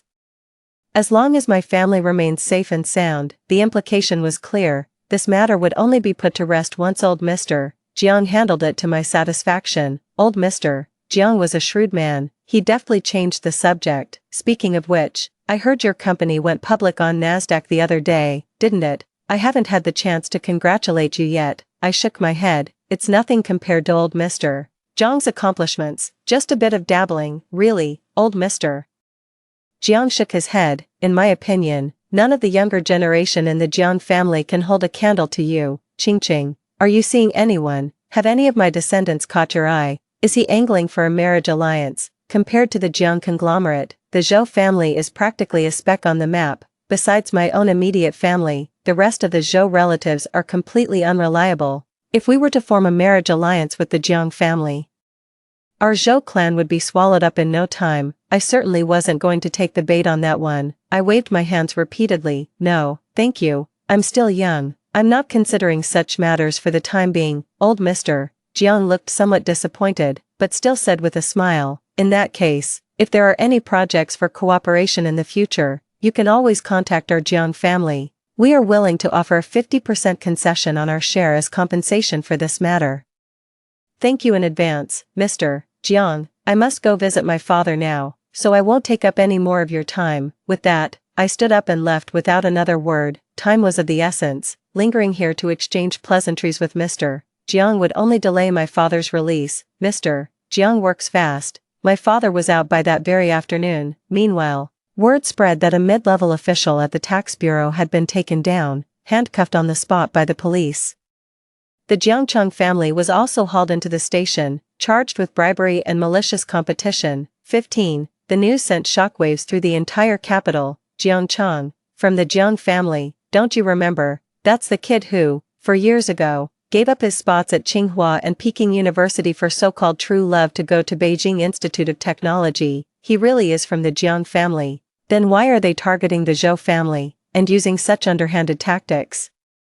I heard that the young lady from the Zhou family and this lovesick fool from the Jiang family were childhood sweethearts. They were supposed to be a perfect match, but then that so-called true love came between them, and that's why it didn't work out." "Wait, you've lost me. So why is the Jiang family trying to get back at the Zhou family? Didn't Jiangcheng dump that Zhou girl?" "Exactly, that's the weird part. The story goes that Jiangcheng got dumped by his so-called true love. Now he's got no degree, no power, and no love life." In a fit of bitter rage, he's blaming the whole mess on that poor Zhou girl. What the hell? What kind of logic is that? I feel so bad for the Zhou girl, getting saddled with a narcissistic creep like that. but I think I get where he's coming from. Jiang Chang probably believes that if that girl had just held on a little longer back then, everything might be completely different today. A top-tier graduate. A brilliant young talent with a promising future, and have you all seen what that Zhou family girl has accomplished? If Jiang Chang were still with her now, he'd have a stake in that massive business empire. Are you talking about Douyin and Kuaishou? You mean the Zhou family's daughter created those? Exactly, those are the apps. Their market value must be in the hundreds of billions now, right? Wow, that girl's really got it going on. So, not being with Jiang Chang actually saved her. Right, if she'd been with a self-absorbed, love-obsessed guy like Jiang Chang, who knows how much he would have dragged her down. It's much better for her to shine on her own now. The nerve of the Jiang family, they're in the wrong, but they're blaming others. Does the whole world revolve around them or something? Exactly, makes you wonder what kind of upbringing they had in that household. Just as the online discussion was reaching a fever pitch, the Jiang family headquarters, with old Mr. Jiang himself at the helm, issued a formal statement. He outright declared that the Jiang family was severing all ties with Jiang Chang's branch of the family. From now on, Jiang Chang's lineage would not be entitled to a single cent of the Jiang family fortune. Furthermore, any mess they create is entirely their own responsibility and has nothing to do with the Jiang family. Now that's what I call decisive. Anyone who sees this has to give him credit. Old Mr. Jiang sure knows how to get things done. If I'd had even half his nerve back in the day, my family would be set for life by now. Typical of old Mr. Jiang. I heard he's the one who even turned in the Jiang Chang family. Really? Now that's what you call putting justice before family. If I had a grandson like that, I'd send him away too. It's all about chasing profit, nothing more. Outside, public opinion was divided. While I was at home with my parents, my father said with deep emotion, when trouble really hits, you realize none of the relatives are any help at all. My mother complained, forget about helping. The moment we got into trouble, they sold all their shares, and they even had their eyes on the stocks we hold. Are they even human? My father said with a hint of guilt, it's alright, let them sell those shares if they want. We still hold some equity and have a voice on the board. What matters is that everyone is safe. We can always work to regain what was lost in time. My mother wiped her tears and said, yes, as long as you two are safe, that's all that matters. After living my whole life, I can't let our family fall apart at the very end, can I? As the two of them were talking sweetly in an embrace, I cleared my throat. Dad, Mom, have you forgotten about me? What did you do? I blinked a couple of times. I bought back all the shares they sold off, and even scooped up some others that were being dumped, so by my count, our family now holds over 60% of the equity. Hearing this, both of their eyes went wide. How did you get that much money? You see, the company behind my two software products has gone public, so my net worth has skyrocketed on paper. But this so-called wealth is still just paper money for now. I can't actually cash it out, even though the Zhou family's stock price plummeted before. Acquiring that much equity would still require several billion. I chuckled and said, Mom, Dad, did I forget to mention, I have nearly 100 million followers on Douyin. So what? Clearly, these two had no idea what having 100 million followers really meant. I grinned. Let me put it this way, for a single live stream, my starting fee is 50 million. How much? They were practically leaping out of their chairs. I repeated, a single 6-hour live stream, starting at 50 million RMB. Silence, a profound, speechless silence. It hung in the air between the three of us. After a long pause, my mom murmured, good heavens, is Douyin live streaming really that lucrative? 16, absolutely. It's all about the traffic. That's the golden rule. Why else do you think so many people are scrambling to download Douyin? It's to monetize that audience. That's one of the platform's main revenue streams. Everything from live streaming tips and interactions to product sales and ad monetization, anything tied to traffic can be turned into cash. And with the traffic from Douyin, launching other apps and directing users becomes a breeze. I can get into everything: food, clothing, housing, transportation. I'll make sure the Zhou name is known across China and the whole world. I excitedly laid out Douyin's business blueprint. My parents listened, utterly dumbfounded. After a long silence, my father finally let out a sigh. Ching has grown up. She's not that little girl who could only rely on her dad anymore. She has her own mind now. My mother chided him gently. Our daughter is becoming capable. Aren't you happy about that? As I watched the scene before me, a profound sense of peace washed over me. I'd been reborn. successfully ditched that good-for-nothing lunatic, and saved my entire family's lives and fortune. It was as if I had completed some monumental task, and I slipped into a state of utter, carefree relaxation. I took a deep breath and wiped the tears from the corners of my eyes. Mom, Dad, you're safe. I'm so relieved. Oh, you silly child, what are you talking about? This is all thanks to you. You're the great hero of our Zhou family. Then, the verdict for Jiang Chang's family was announced. Jiang Chang, as the mastermind, was sentenced to 8 years in prison. His parents, as accomplices, were sentenced to 5 and 4 years in prison, respectively. The tax official who accepted bribes to carry out illegal operations was not only stripped of his rank but also sentenced to 8 years in prison. Wan Nannan, who drove Jiang Chang down a path of extremism, also met a ruinous end. After leaving Jiang Chang, she went on to pursue several wealthy heirs. But Wan Nannan had already made a notorious name for herself in the capital. Who would want anything to do with her? Having grown accustomed to her former life of luxury, Wan Nannan naturally couldn't endure the hardship of having no income. She kept selling off the luxury items Jiang Chang had bought for her, just to scrape by, but robbing Peter to pay Paul can only work for so long. Once she had sold off all her valuables and could no longer service her debts, she was captured and trafficked to Myanmar. As for what became of her after that, I have no idea. My ventures, Douyin and Kaifan Lu, have grown from strength to strength, expanding their reach further than ever. They have become industry leaders, not just in China, but across the globe. Never content to rest on my laurels, I have continually explored new frontiers and other sectors. In my spare time, I have also dedicated significant effort to supporting charitable causes and investing in new energy and cutting-edge technologies. Together with fellow Chinese entrepreneurs, we have made outstanding contributions to the nation's development. Everyone says that Mr. Zhou raised a remarkable daughter, who led the Zhou family to its pinnacle. Riding that momentum, she even purged the Zhou family of its parasites, making my father the true decision-maker of the Zhou enterprise.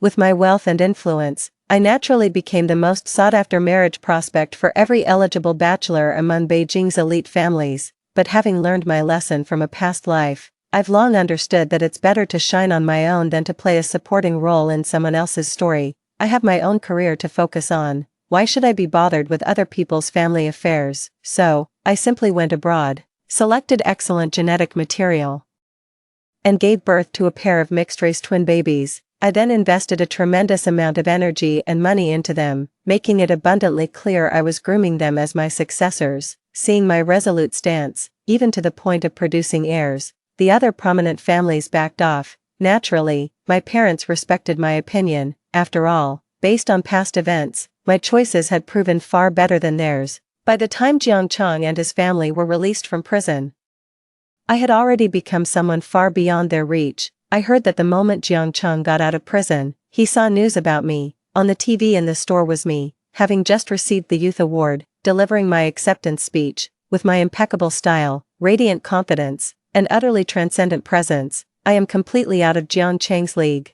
The childhood friend he once looked down on is now living a life infinitely better than his. And what about him, cast out by the Jiang family, estranged from his own parents, and left with nowhere to turn, penniless and living on the streets? He was gaunt and haggard, just like a vagrant. Who could possibly tell now that he was once the golden boy of the Jiang family? Jiang Chang had lost his mind. He told anyone who would listen that the brightest rising star in the capital now, the young CEO Zhou, used to be his devoted follower, swearing she'd marry no one but him. And now, I've turned my back on him. I've abandoned my childhood sweetheart, but with his deranged expression and tattered clothes, no one could possibly connect him to the dazzling person I am today. So naturally, no one believed a word of his nonsense. As for me, in this life, I've lived smoothly, happily, and in good health. Nothing beats the joy of being beautifully independent. Story 2. My brother has hated me for 7 years. The last time I quarreled with him and left angrily on a rainy night, accidentally fell into the river and suffered memory loss. In the hospital, he was relieved and casually pointed to a terminally ill patient, saying, "That's your real brother. Make sure you recognize this clearly, and don't bother me again." The pale-faced man approached and gently patted my head. "Let's go then. Big brother will take you home." Later, to save my terminally ill big brother, I braved snow-blocked roads to fetch a renowned doctor and stayed up countless nights with him. Even at the cost of half my life, my elder brother stopped me in the freezing snow, his voice trembling with panic. "Have you really forgotten me?" The doctor declared my memory was disordered when I first woke up in the hospital bed. Falling from a great height into the river caused a cerebral concussion, and I was unconscious for over half a month. Half a month ago, I had a huge argument with my elder brother Gunanzhao. As I slammed the door to leave, I shouted angrily, "I'd rather die than let you collect my corpse." Gunanzhao's face was contorted with rage as he sneered behind me. "Then I hope you get what you wish for." And now, half a month later, I'm still alive. Opening my eyes, the early winter sunlight streamed through the hospital room window. After a long moment of dazed vision, I finally began to hear. Outside the hospital room, the doctor was speaking to Gunanzhao. 1. Head trauma. Prolonged unconsciousness, memory loss or confusion are both possible. Not only might I forget my loved ones, I might not even remember myself. I struggled out of bed, wanting to go out and explain that my memory wasn't failing. I hate being hospitalized. I don't want to be trapped in the hospital because of this diagnosis. As I approached the door, I heard Gunanzhao's cold, deep voice. His tone seemed to carry something else, perhaps even something akin to delight. "This could be considered a good thing." As if to confirm the doctor's words, he added, "She woke up groggily once last night, looked at me and asked who I was." I vaguely recalled the scene of briefly waking up last night. Gunanzhao was right, but at that time, I only asked him that because I was disoriented and couldn't clearly see faces in my blurred vision. The hand gripping the doorknob froze momentarily. The doctor spoke reassuringly, "There's no need to rush. We can only confirm after your sister wakes up. Even if there are memory issues, we can still, then." It was Gunanzhao who interrupted the doctor's words. "Forgetting is good, no need to help her recover." I even detected a trace of unconcealed delight in his tone. "Is that how it is? Hoping I'd forget about him. All these years, after Mom and Dad passed away, I've argued with him countless times, but in this world, he's the only family I have left. I've thought about death as an easy way out. Now that I've survived a brush with death, I hope to talk with him again." Open the door. I met a momentarily startled gaze outside the door, which quickly turned cold, because I'd been unconscious for too long. When I spoke, my voice was somewhat hoarse. "Brother, actually Gunanzhao quickly furrowed his brows, looking at me in disbelief. Soon, it seemed as if he was deceiving himself. He concluded that I must have lost my memory and was randomly calling him brother. There were many patients coming and going in the corridor. He seemed eager to shake me off, even reaching out to randomly point at a passing patient without looking, saying, "That's your brother." For a moment, I thought I had misheard. Stunned, I looked at him and asked, "What?" In Gunanzhao's eyes, there was a fleeting hesitation and struggle. "We've been siblings for over 20 years. No matter how much he hates or resents me, I still can't believe he would push me toward a complete stranger while I'm still recovering from my injuries. I think it's really time for us to have a proper talk." I was about to speak, no longer wanting to sulk. He suddenly spoke again, cutting me off. I said, "That's your real brother. Get it straight, don't call people randomly, and don't bother me again." This time, he seemed to have made up his mind. When signaling to the man who had stopped again, there was no hesitation left in his expression. The doctor, seemingly afraid to speak out of turn, had already left. The corridor was bustling with people, and various gazes were directed at me. It seems I truly am the fool who lost his mind after falling into the water, unable to even recognize my own elder brother. The man identified as my brother leaned against the wall, standing at the other end of the corridor. His figure was tall and slender, with striking features, yet unable to conceal the excessive pallor in his complexion. Any normal person would feel anger upon hearing such absurd accusations. But he just calmly looked at Gunanzhao through the passing crowd, then turned his gaze to me. It seemed like he was waiting for us to continue speaking. Gunanzhao spoke coldly again. "I'm just an ordinary friend of your brother, here to visit you out of courtesy. Go find him yourself. Whether he acknowledges you as his sister or not is between you two." As he finished speaking, he turned and walked toward the end of the corridor, leaving without hesitation. My hand hanging by my side trembled uncontrollably. Even though I kept telling myself that his hatred for me was nothing new, it was just losing a brother who despised me. After all, we had never gotten along properly all these years, yet the rims of my eyes still uncontrollably reddened. Bewilderment, humiliation, resentment, and fury, emotions tangled together. In the end, I couldn't utter another word, watching Gu Nanzhao leave. My vision blurred momentarily as I hastily reached out to steady myself against the doorframe. A buzzing sound filled my ears, leaving me dazed for quite some time. The man who had been silently watching suddenly reacted. He released his hand from the wall and walked toward me. For a moment, I even thought he was coming to accuse us of staging the accident. Gu Nanzhao left, so he could only scold me. Instinctively, I wanted to take a step back. But perhaps it was due to being unconscious for too long, coupled with sudden emotional turmoil. My body felt weak, and I couldn't lift my foot. Then, I realized belatedly, a hand landed on my head. I felt as if he had hit me, but the touch was so light, it seemed he had merely patted my head. It took me a while before I finally heard his voice, weary yet gentle. "Let's go then, I'll take you home, little brother." How many years had it been since Gu Nanzhao last called himself my elder brother? Too long, I can't even remember anymore. I looked up blankly. I'd been quarreling with him for years, for so many years, ever since my parents passed away. I think I might have truly gone mad. I looked at this unfamiliar man whom I had never seen before. I nodded again and said, "All right." I followed a stranger back to an unfamiliar home. The interior was so clean and desolate that it even felt somewhat eerie. Everywhere was spotless, devoid of any living presence.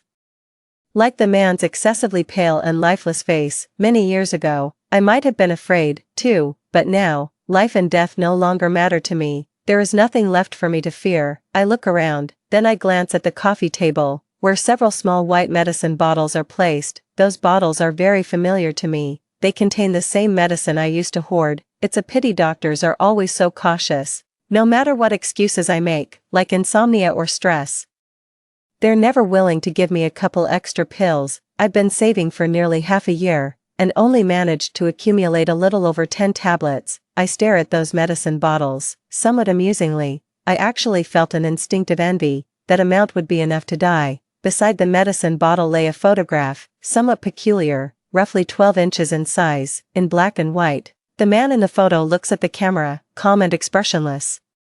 The photo was so conspicuous that I couldn't help but take another look. I glanced sideways at the man standing beside me, whose expression was almost identical to the one in the photo. Even after being seen with such a thing, the man's expression remained unchanged. He calmly walked over to the coffee table and casually put the medicine bottle and photo into the drawer, then said gently, "Sit down, I'll go cook for you." Oh, he really seemed to believe it. That there was something wrong with my brain, making me forget my own brother. I regained some of my rationality. Deceiving someone who already wants to die carries a certain guilt in one's conscience. I want to explain before leaving. Recalling that photo, those pills, suddenly, I became curious about what misfortunes he had experienced that would make him, like me, want to end his life, and how did he manage to buy those drugs? As if possessed, I sat down. The man went into the kitchen, saying he would cook, but there was no movement for a long time. Feeling puzzled, I got up and walked to the kitchen door. I saw him open the refrigerator door, staring blankly inside. The huge refrigerator was as empty as the house, not even a single ingredient, not even a bottle of water. Clearly, no fire had been lit in this kitchen for a long time. There wasn't even a pot on the gas stove. Only an earthen jar remained, likely used for brewing medicine or similar purposes. It took him a long while to finally snap out of his daze. "Avert your gaze from the refrigerator and look at me again." The man spoke with a hint of guilt. "Sorry, I forgot to buy groceries. I'll go out for a bit." Over these years, I've often looked at my reflection in the mirror, feeling like I'm clearly still alive, yet also like a soul that's lost its breath and floated up into midair. And now, I suddenly realized, there was actually someone in this world who resembled a corpse more than I did. He walked past me and continued outside. I couldn't even hear his footsteps or sense the slightest trace of his breath. It suddenly occurred to me that perhaps this complete stranger would never come back, just like that night when I quarreled with Gu Nanzhao and then fell into the river. Both Gu Nanzhao and the doctor believed it was because the rain was too heavy that night, and the bridge was too slippery. I accidentally fell in. But I know deep down, it's not. The man walked to the entranceway. About to step out, I looked at his back and suddenly said, "I like eating fish." The figure at the entrance froze abruptly. He halted his steps and turned around, still looking at me calmly and lifelessly. "What?" I met his gaze and repeated. I said, "I want to eat fish, brother. Could you cook fish for dinner tonight?" The front door was left open. The early winter evening was windy, and a cold breeze rushed in through the door. The hem of his coat fluttered. And his already messy bangs became even more disheveled, making his face appear even more deathly pale. The man's palm hanging at his side seemed to tremble slightly. After a long pause, he responded, I watched him leave, then the door closed. In that case, he'll probably come back, right? Thinking about it, I found it truly ridiculous. I'm someone who's about to go seek death myself, yet here I am, seemingly still concerned about the life or death of a stranger. I sat back on the sofa. And as soon as I closed my eyes, those images flooded back. My parents, who should have been safe and sound, were buried beneath the rubble, yet I was rescued, surviving to this day by stepping over my parents' 2 lives. The scene shifted to Gu Nanjiao's eyes filled with resentment, the sound of gnashing teeth. Gu Nanjiao, you're the one who deserves to die. It's only right that you're dead. Gu Nanjiao, after all these years, have you truly lived with a clear conscience? I have no peace in my heart, so all these years, I've never had a single night of truly peaceful sleep, trapped in a nightmare. It took me a long while to struggle awake. Opening my eyes, I looked toward the closed drawer beneath the coffee table. As if my hand had a will of its own, it reached over, silently opened the drawer again, and took out those medicine bottles. I've never stolen anything in my life, so when I reached out, even my palm quickly became damp. But I had carefully checked the dosage of this medication. I'll use half and leave the other half for him. As for the remainder, if he truly wishes to end his life, it should suffice. My consciousness was somewhat scattered as I tried to comfort myself while trembling hands opened a medicine bottle. The phone left on the coffee table suddenly rang. The abrupt sound almost exploded in the deathly silent living room. It nearly made me drop the medicine bottle in my hand. I felt extremely guilty. In a fluster, I dropped the medicine bottle and reached for the phone. Only after answering did I suddenly realize this wasn't my phone. The man had left his phone at home when he went out. The call connected. An infuriated voice immediately came through. I'm telling you, Pei Yan, you can't keep a single cent of that 700 million from me, not a chance. Even if I didn't raise you, I still fathered you. That cheap sister of yours died for you. As the father, inheriting my terminally ill son's property is only right and proper. Want to donate it all. Keep dreaming. I didn't mean to pry into others' private affairs, but their emotional outburst was simply too intense, their words too rapid. By the time I came to my senses and hastily hung up the phone, I had already heard quite a bit. A slip of paper had fallen onto the carpet. It seemed to have been pulled out from the drawer when I hurriedly took out the medicine bottle earlier. It was a diagnosis slip for end-stage heart failure, with the patient's name field reading Pei Yan. The name sounded vaguely familiar, identical to the one angrily mentioned during the phone call earlier. It took me a moment to recall. I'd recently seen it trending online. 3. The founder and CEO of Yenqing Technology abruptly announced plans to sell the company at the peak of its success. A hasty sale at this juncture would undoubtedly be disadvantageous. In the news, when the media swarms in, the man was like that too, lifeless and expressionless, only a brief response, a bit tired, want to rest. So, it was him after all. It turned out he intended to end his life because of a terminal illness. How unpredictable life can be. Healthy people want to die, while those with thriving careers are struck by terminal illnesses. I carefully picked up the document, along with the medicine bottle. It was placed back in the drawer. Stealing medicine from a terminally ill patient to take. I'm afraid even if I get my wish and go to hell, the king of hell would spit in disgust. The sky darkened as rain began to fall outside the window. Raindrops pelted against the floor-to-ceiling windows as the downpour intensified, until the last glimmer of daylight faded. There was still no movement at the entrance. Could he really have died out there, after an internal struggle? He finally got up and stepped out the door. The car is still parked in the front yard. He left on foot. Without his phone, he couldn't hail a taxi, at least not before leaving the villa area. Perhaps he didn't go too far. I took an umbrella and went out, leaving the villa area. I hailed a taxi again and asked the driver to take me to the nearest mall. Actually, I thought perhaps he hadn't returned so late because he went out to buy fish, but I still wanted to look for him. The weather was cold, and there were fewer people in the mall than usual. I searched floor by floor, but didn't see any trace of that person. Just as I was thinking about trying another mall to continue my search, behind me, a cold and angry voice suddenly rang out. Who told you to follow me here? It was Gu Nanjiao's voice. I turned around. There stood Gu Nanjiao with a cold expression, glaring at me disapprovingly from not far away. Beside him was Lin, the daughter of a CEO with whom he recently collaborated on a major project. While negotiating a business deal, He somehow ended up gaining a sworn little sister. The other company's CEO kept praising him as warm-hearted and kind, but only I knew he was never that type of person. He just didn't like me, his own younger sister. My heart felt like it was soaked in water, aching with a sour swelling. It took me many years to adjust, about the brother who used to always accompany and indulge me, complying with my every whim. Later, he came to despise me utterly, hurling harsh words my way, yet in the end, I still could never truly get used to it or remain unaffected. I remained silent for a long while before barely suppressing that discomfort in my heart, clutching the umbrella tightly in my hand. I tried my best to remain calm as I looked at him and said, "I wasn't following you. I came here to find someone." Gu Nanzhao's eyes burned with even greater fury.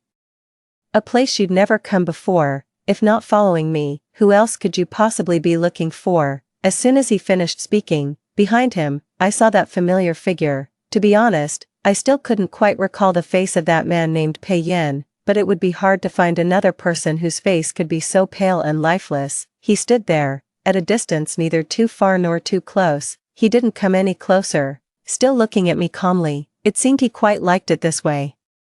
Watching me from a little further away, Gu Nanzhao, receiving no response from me for a while, frowned and said, "I'm talking to you. Stop following me secretly. I'm not your brother, understand?" Pei Yan was holding a plastic bag in his hand. The transparent bag revealed the processed fish inside. After being out for over 3 hours, he actually went to buy fish, for no reason. I suddenly remembered many years ago. Late at night, I pestered Gu Nanzhao, saying I wanted to eat the handmade osmanthus cakes from that shop in the east of the city. He scolded me with a stern face, saying kids who eat sweets at night will get cavities. Besides, it's late at night, and the pastry shop has long been closed. In the middle of the night, he returned covered in the chill of the night, sneaking into my bedroom quietly, hiding it from mom and dad. The osmanthus cake tucked in his embrace was still warm. He sternly admonished me, saying, "This is the last time." But later, there would still be countless last times. I pulled back my thoughts and looked at the fish again. Suddenly, I let out a soft chuckle. Gu Nanzhao looked at me as if he'd seen a ghost. Following my gaze to look behind him, his expression instantly turned shocked and furious. "Why is this man still here?" I finally withdrew my gaze and gave him an answer. "I wasn't following you. I came to find my brother." Gu Nanzhao's gaze remained fixed on Pei Yan, his expression seemingly guarded. His tone carried reproach, yet his response was directed at me. "I told you, I'm not your brother. Stop calling me that." I walked past him and stopped in front of Pei Yan. The man who left the house neatly dressed now appeared normal at first glance, yet his shoes were visibly wet, with mud stains on his black trousers. That night when I fell into the river and was rescued by passers-by, I was covered in similar mud. Perhaps Pei Yan had been to the riverside, but in the end, he still came back. He came to the mall and bought the fish he promised me. I reached out and took the bag from his hand. Looking back at him, she said, "Let's go home, brother." A sudden tremor passed through Pei Yan's calm yet shadowed eyes. Before he could respond, Gu Nanzhao had already charged forward in uncontrollable rage. "What did you call him, Gu Nanzhao? Have you lost your mind?" I looked at him with a puzzled expression and said, "This is my brother. What else should I call him? Didn't you already know?" Gu Nanzhao's face turned ashen, momentarily speechless, unable to utter a word for quite some time. As I walked away arm in arm with Pei Yan, he finally caught up and stopped me in furious anger. "You haven't come home all afternoon, Gu Nanzhao. You're not really going home with this man, are you? You dare run off with a stranger? Have you lost your mind?" My throat felt tight, and for a moment I couldn't speak. He was so agitated, as if the one who fantasized about me losing my memory in the afternoon and couldn't wait to cut ties with me wasn't him. Gu Nanzhao saw that I wasn't speaking and began to lose control of his emotions. He reached out and grabbed Pei Yan by the collar. "This is kidnapping. I can call the police right now."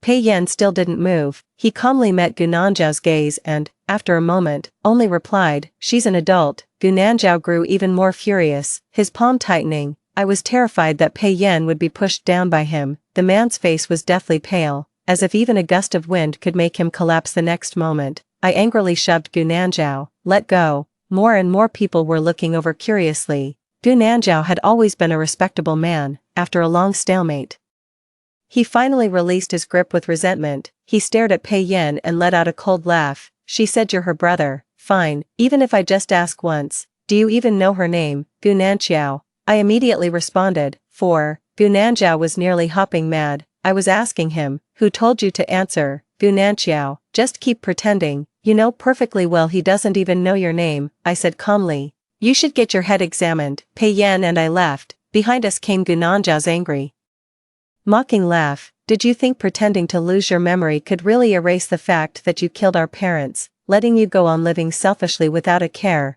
I instinctively quickened my pace. Later, I didn't dare listen to another word behind me. When hurrying out of the mall, it was almost like fleeing in panic. I reached the roadside and took a taxi home with Pei Yan. Oh, that's not my home, that's Pei Yan's place. Sitting in the back seat of the car, my mind was filled with words I've heard countless times over the years. Bunanjiao, that's the fact that you caused our parents' death. Bunanjiao, why are you still alive? Bunanjiao, it's you who deserves to die. A tissue was silently handed to me from beside. Only then did I realize I had shed tears. I took the tissue and, through blurred vision, turned to look at the person beside me. I said, I regret it too. After a long pause, he responded softly, I wanted to laugh, but didn't.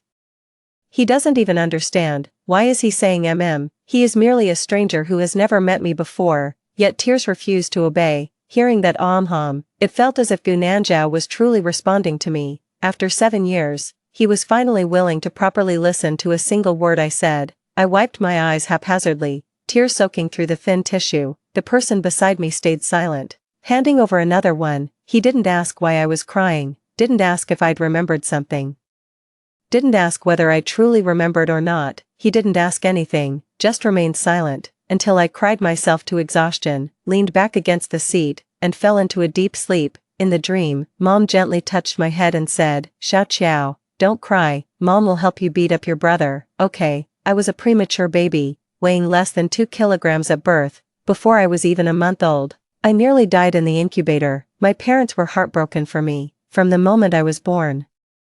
They poured almost all their love and care into me alone. They would start preparing the celebration nearly half a month in advance before each of my birthdays. No matter how busy with work or how far away abroad, they never missed a single parent-teacher meeting, Children's Day, or anniversary of mine. They hired professional nannies to take me to and from school and take care of my daily meals, would indulge me in taking leave to go to the amusement park, then hire the gentlest tutor to help me catch up on missed lessons. For many years of my childhood, I took pride in this, until the year I turned 7, when I bought a gift after school for my brother Gunanjiao's birthday and came home, only to find Gunanjiao alone in his bedroom, eating a palm-sized cake. My parents went on a business trip out of town, and the nanny prepared dinner before leaving. I suddenly realized that for many years, I seemed to be the only one in this household who consistently remembered Gunanjiao's birthday. Apart from himself, it appears it was only me. That night, I felt indignant on Gunanjiao's behalf and wiped away angry tears. He frantically dropped the cake and hugged me,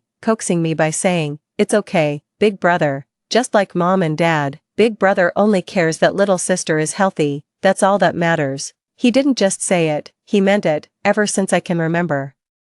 My elders have often joked with me about it. When I was born and put in an incubator, nearly dying, Gunanjiao cried harder than anyone. That's why my parents treasure me most, their miracle survivor. Gunanjiao feels the same way, yet he was also a child, with a birthday of his own. He wasn't born to be overlooked, born to always prioritize his younger sister. His parents still forgot his birthday countless times, even on Gunanjiao's 18th birthday.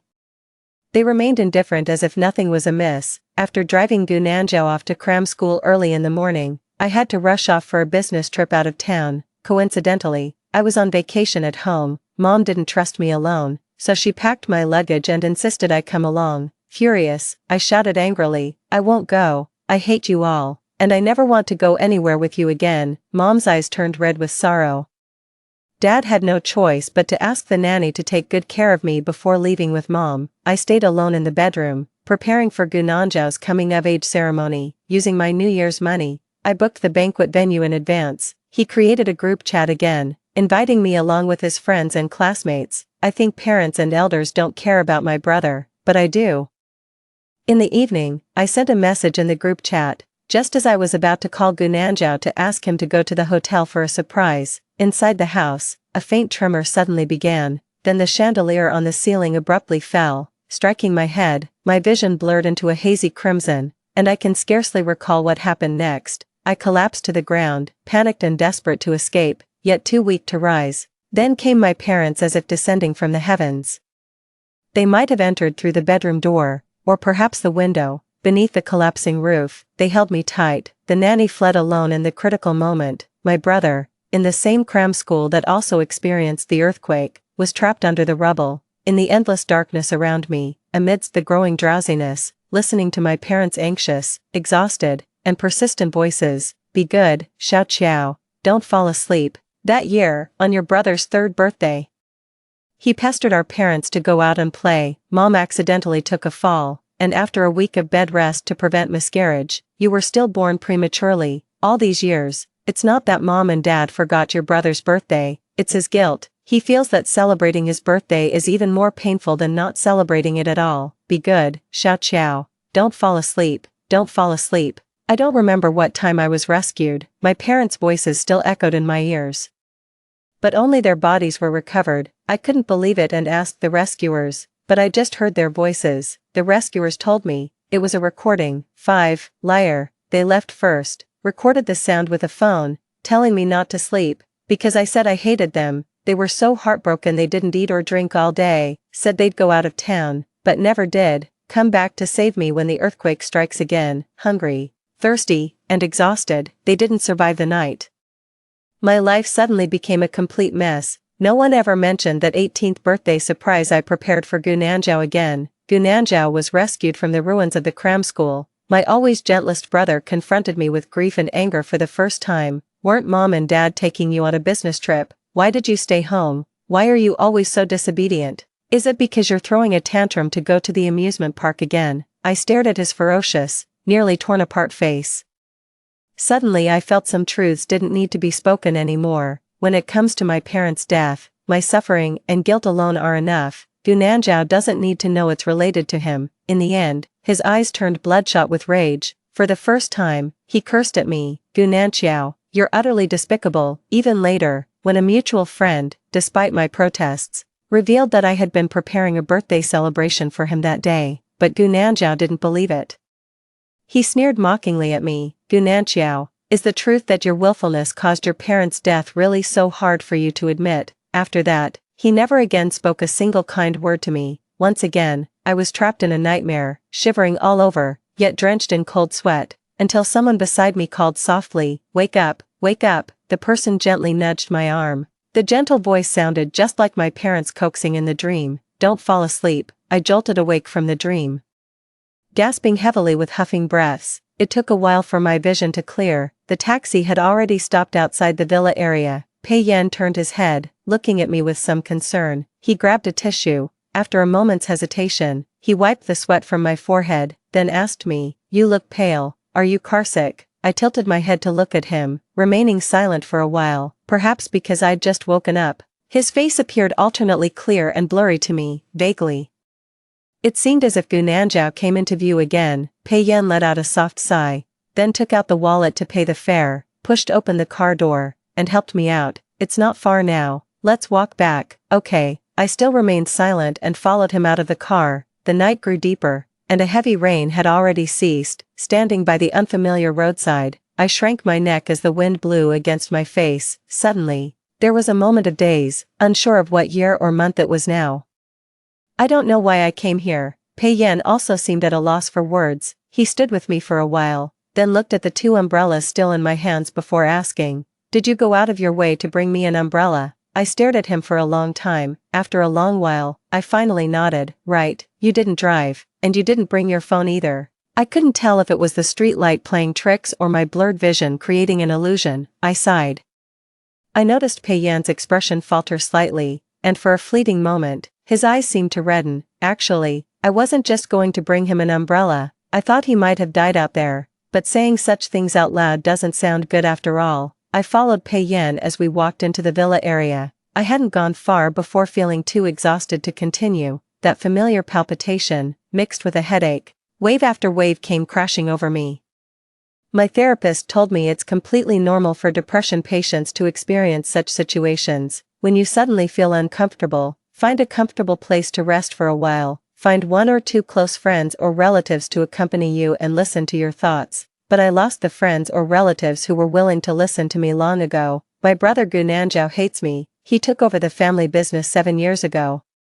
And all my former friends and relatives have more or less relied on his help, so gradually, like Gu Nanzhao, they all stopped treating me well. I lost the desire to confide in others a long time ago. Enduring the headache, I stopped walking and stood still. Pei Yan walked a short distance ahead, probably noticing I hadn't followed. He turned back to look at me in the night, again like that, watching me silently from a distance. Suddenly I understood why he always liked doing this. Perhaps from further away, it's easier to mistake someone for another person from your memories. Like now, as I look at him in the dim light, it's as if I'm seeing Gu Nanzhao, and as he looks at me, he's probably imagining what the man on the phone described, his deceased sister, Pei Yan. A car drives out from the villa area, the somewhat glaring headlights sweep across my face and then pass by. It was clearly my eyes that were stung, yet Pei Yan squinted his, in the depths of the night. His complexion seemed to grow even paler. 6. He remained standing there, not coming any closer. His voice lifted slightly as he asked, "Can't you walk anymore? Do you need me to carry you?" The streetlight was fragmented by tree shadows as I watched him in the interplay of light and shade, nodding. "All right." Pei Yan walked towards me and took off his overcoat. Gazing at the top of my head, he draped the coat over my shoulders. He took the things from my hands, turned his back, and crouched down in front of me. The moment I agreed, I already felt a twinge of regret. Seeing him like this, I worried whether he could still carry me on his back, so when I leaned onto his back, I was extra cautious, terrified he might collapse. The man seemed to be in a slightly better mood for once, always appearing sickly and lethargic. He now let out a soft chuckle. "It's not that serious." He carried me on his back as he stood up, then said gently, "Let's go home." My eyes suddenly burned with unshed tears. Tears fell abruptly, landing on his shoulder. His steps seemed to hesitate slightly, as if he might have noticed. I bit my lip hard, making no sound. I just couldn't stop thinking about it. For many years in the past, countless times, Gu Nanzhao would also wait for me in the night. From afar, he would stand there calling anxiously, "Little sister, over here." As if afraid I wouldn't notice him and might run off and get lost. When I acted spoiled and stubborn, saying I couldn't walk anymore, he would also carry me on his back like this and say, "Let's go home." "He doesn't want me anymore," he said. "I'm not your brother," he said. "Make sure you understand this clearly, and don't bother me again." I lost my parents overnight, and the love of my elder brother, and because of that night, I was diagnosed with post-traumatic stress disorder. In my memories and dreams, that night's events repeat endlessly, the exact same scenario, with intensely real sensations, the shaking floor, the crashing chandelier, my parents holding me tight, repeating those words over and over, "Xiao Qiao, don't fall asleep, don't sleep, don't sleep." "That's a recording, Miss Gu, that's a recording," Gu Nanzhao furiously accused and questioned. "Then severe depression," the psychologist told me. "Let's talk to your brother." But at that time, our family suddenly encountered a major change. Just after reaching adulthood, Gu Nanzhao had to join the company, and his personality drastically changed due to immense pressure. He shouldn't have to endure greater sorrow and suffering because of my mental illness. I started thinking about those things again, painfully, uncontrollably. My body seemed to tremble, and I heard faint sobs. It might have been the wind, or perhaps it was me crying. Pei Yan's voice sounded by my ear. "Stars." I tilted my head and looked at the sky, seeing only the pitch-black darkness of night. I replied with a trembling voice, "There are no stars." Pei Yan fell silent, until they finally reached outside the villa gate. He spoke again, "We're home, Xingxing." "Oh, he's calling someone." The young and promising CEO Pei, whose career is flourishing, once had a younger sister named Pei Xing. Passing through the wrought iron gate, Pei Yan set me down. He turned to look at me, his brows relaxing as if he wanted to say something. Upon seeing my face clearly, his expression froze momentarily. One must always return to reality. He looked at me for a moment, quickly regained his composure, and his expression returned to normal. As we entered together, he gently asked me, "Would you like the fish braised or boiled?" I replied, "Boiled, please, something lighter." Given his health condition, he probably shouldn't eat anything too heavy or spicy. Right, wash vegetables, cook, and then eat. We ate the meal in unusual silence. Halfway through the meal, Pei Yan suddenly looked at me and said, "Actually, you and I." It seemed he couldn't bear to deceive me any longer. Carefully considering his words, I pretended not to hear it. after serving a bowl of fish soup, he spoke again. It seems a bit too spicy, should we use less chili next time? There was a struggle in Pei Yan's eyes. After a long pause, he finally responded, all right. He pushed the water glass toward me. Then have some water, Nan Chiao. After finishing the meal, he tidied up the bedroom for me before returning to his own room to rest. Unable to sleep at night, I got up in the middle of the night and left the bedroom, wanting to go downstairs for a glass of water. Just as I stepped out, I faintly heard violent coughing coming from the adjacent bedroom. It seems there were also sounds of vomiting mixed in, continuously, incessantly. The sounds were terrifying to hear. I went over and knocked.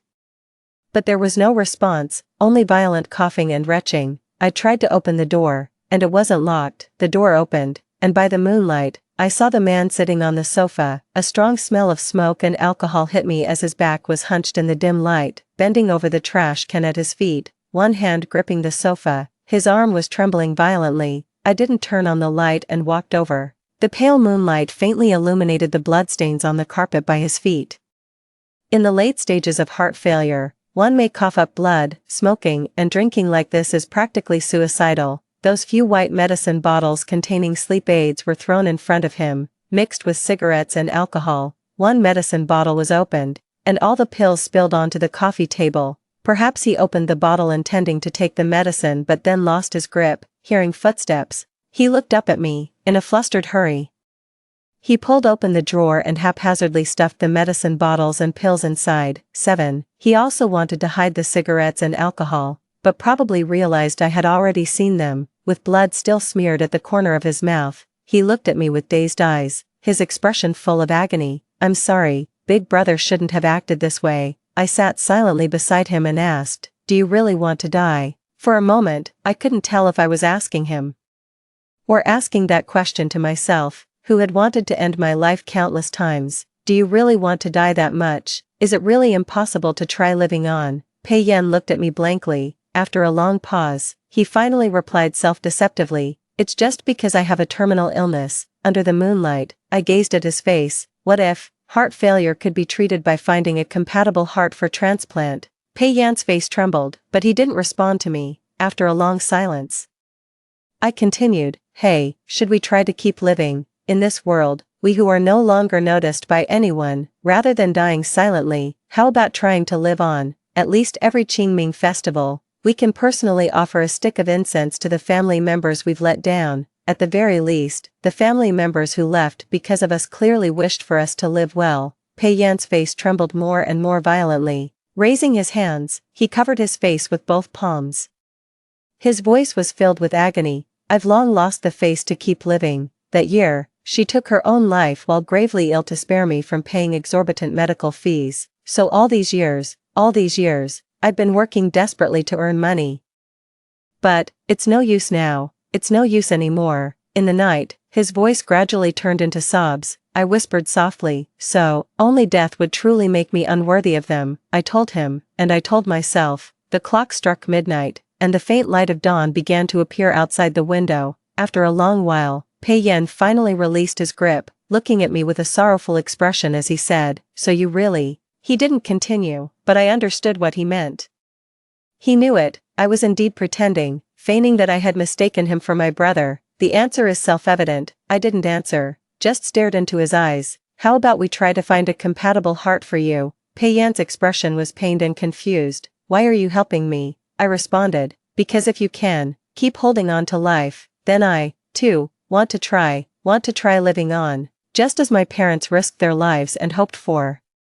We gazed at each other in prolonged silence through the quiet night. As the sky gradually brightened, Pei Yan finally nodded. He said, all right, but I'm afraid I can only disappoint you. I laughed and said, don't be so lacking in confidence. Miracles might happen. I lived like a walking corpse for 7 years, but now I've suddenly started finding things to do. Pei Yan's health was deteriorating day by day. It became difficult for him to go to the company again. But the matter of selling the company was also temporarily put on hold. His physical condition makes it difficult for him to travel around, contacting hospitals and medical institutions to find a compatible heart. Fortunately, apart from occasional mental health episodes, I don't have any other serious illnesses or injuries. I took on the important task of finding a heart for him. I worked almost every day from dawn to dusk, contacting renowned hospitals both domestically and abroad.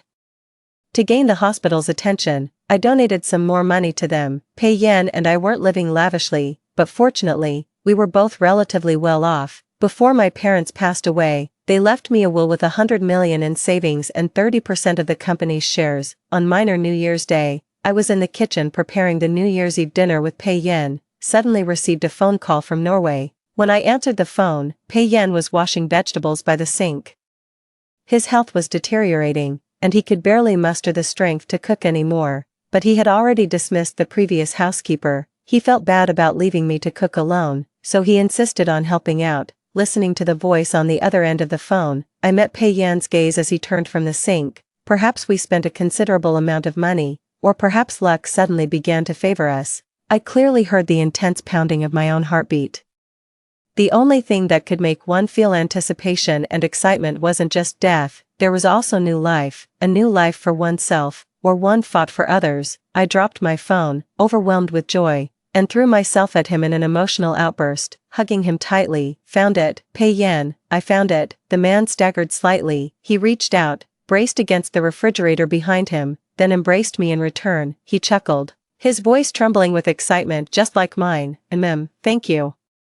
Nan Xiao, with reddened eyes, I looked up at him earnestly and said, and thank you too. If it weren't for him, that day after I narrowly escaped death by falling into the river, only to be abandoned by Gu Nanzhao upon hearing him say, he's not my brother, I probably would have sought death once again. For the past 7 years, there's been a voice in my heart. It has whispered darkly to me countless times, Gu Nanzhao, die, just die. If you die, you won't dream anymore. If you die, you won't keep reliving that day. If you die, the pain will end. 8. And now, an additional voice occasionally emerges in my mind, carrying the tenderness and affection my parents once had. It says to me, Nan Xiao, try to save yourself, try to live on, just like how you saved Pei Yan. With a heart full of excitement, I said, if the surgery goes well, let's live well from now on. Okay. After a long pause, Pei Yan nodded, yes, together, we'll both live well, for ourselves and for our deceased family members. I began preparing for the arrangements to go abroad with Pei Yan for the heart transplant surgery.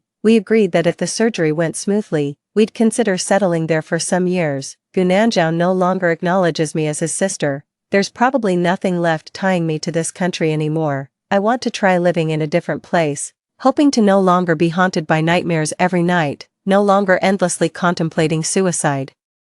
After Pei Yan's surgery, he would also need several years of proper rest and recuperation. Norway's tranquil environment makes it ideal for convalescence. Once the decision was made, Pei Yan immediately contacted a real estate agency in Norway and purchased a house. However, the risks of heart transplantation remain enormous, with limited success rates. It would be best to find the most experienced and professional cardiac surgeon to perform the operation.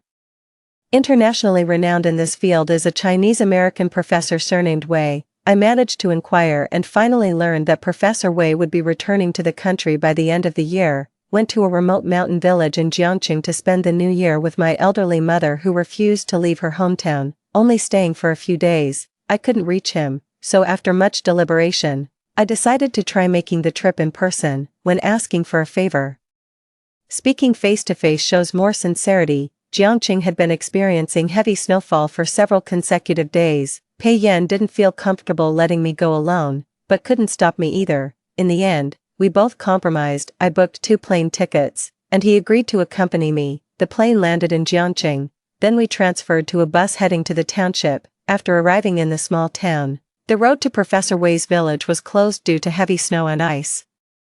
No vehicles could take us into the village. We could only find a small inn in the town and settled in temporarily. The inn had poor soundproofing. Late at night as I lay in bed, I heard Pei Yan's violent, painful coughing and retching again. He must have coughed up blood again. The hospital in Norway contacted me once more, advising us to go there as soon as possible to prepare for the transplant surgery. The snow outside the window continues to fall heavily. At the first light of dawn, I gritted my teeth and got up to leave. The route from the town to the village isn't complicated. I asked the innkeeper to draw me a map, then bundled up in thick cotton-padded clothes. Leaving the inn, I walked along the deserted icy road toward the village. It was nearly noon by the time I finally reached my destination, my entire body numb from the cold. A middle-aged man was sweeping snow in the yard, struggling forward. I looked at his face, then checked the photo on my phone. After confirming that Professor Wei was indeed the person before me, I instantly let out a long sigh of relief. My whole body trembled uncontrollably, my legs gave way, and I collapsed weakly, kneeling directly in the snow. Professor Wei was utterly startled by me and immediately dropped his broom to come help me up. He exclaimed in shock and concern, "Whose child is this?"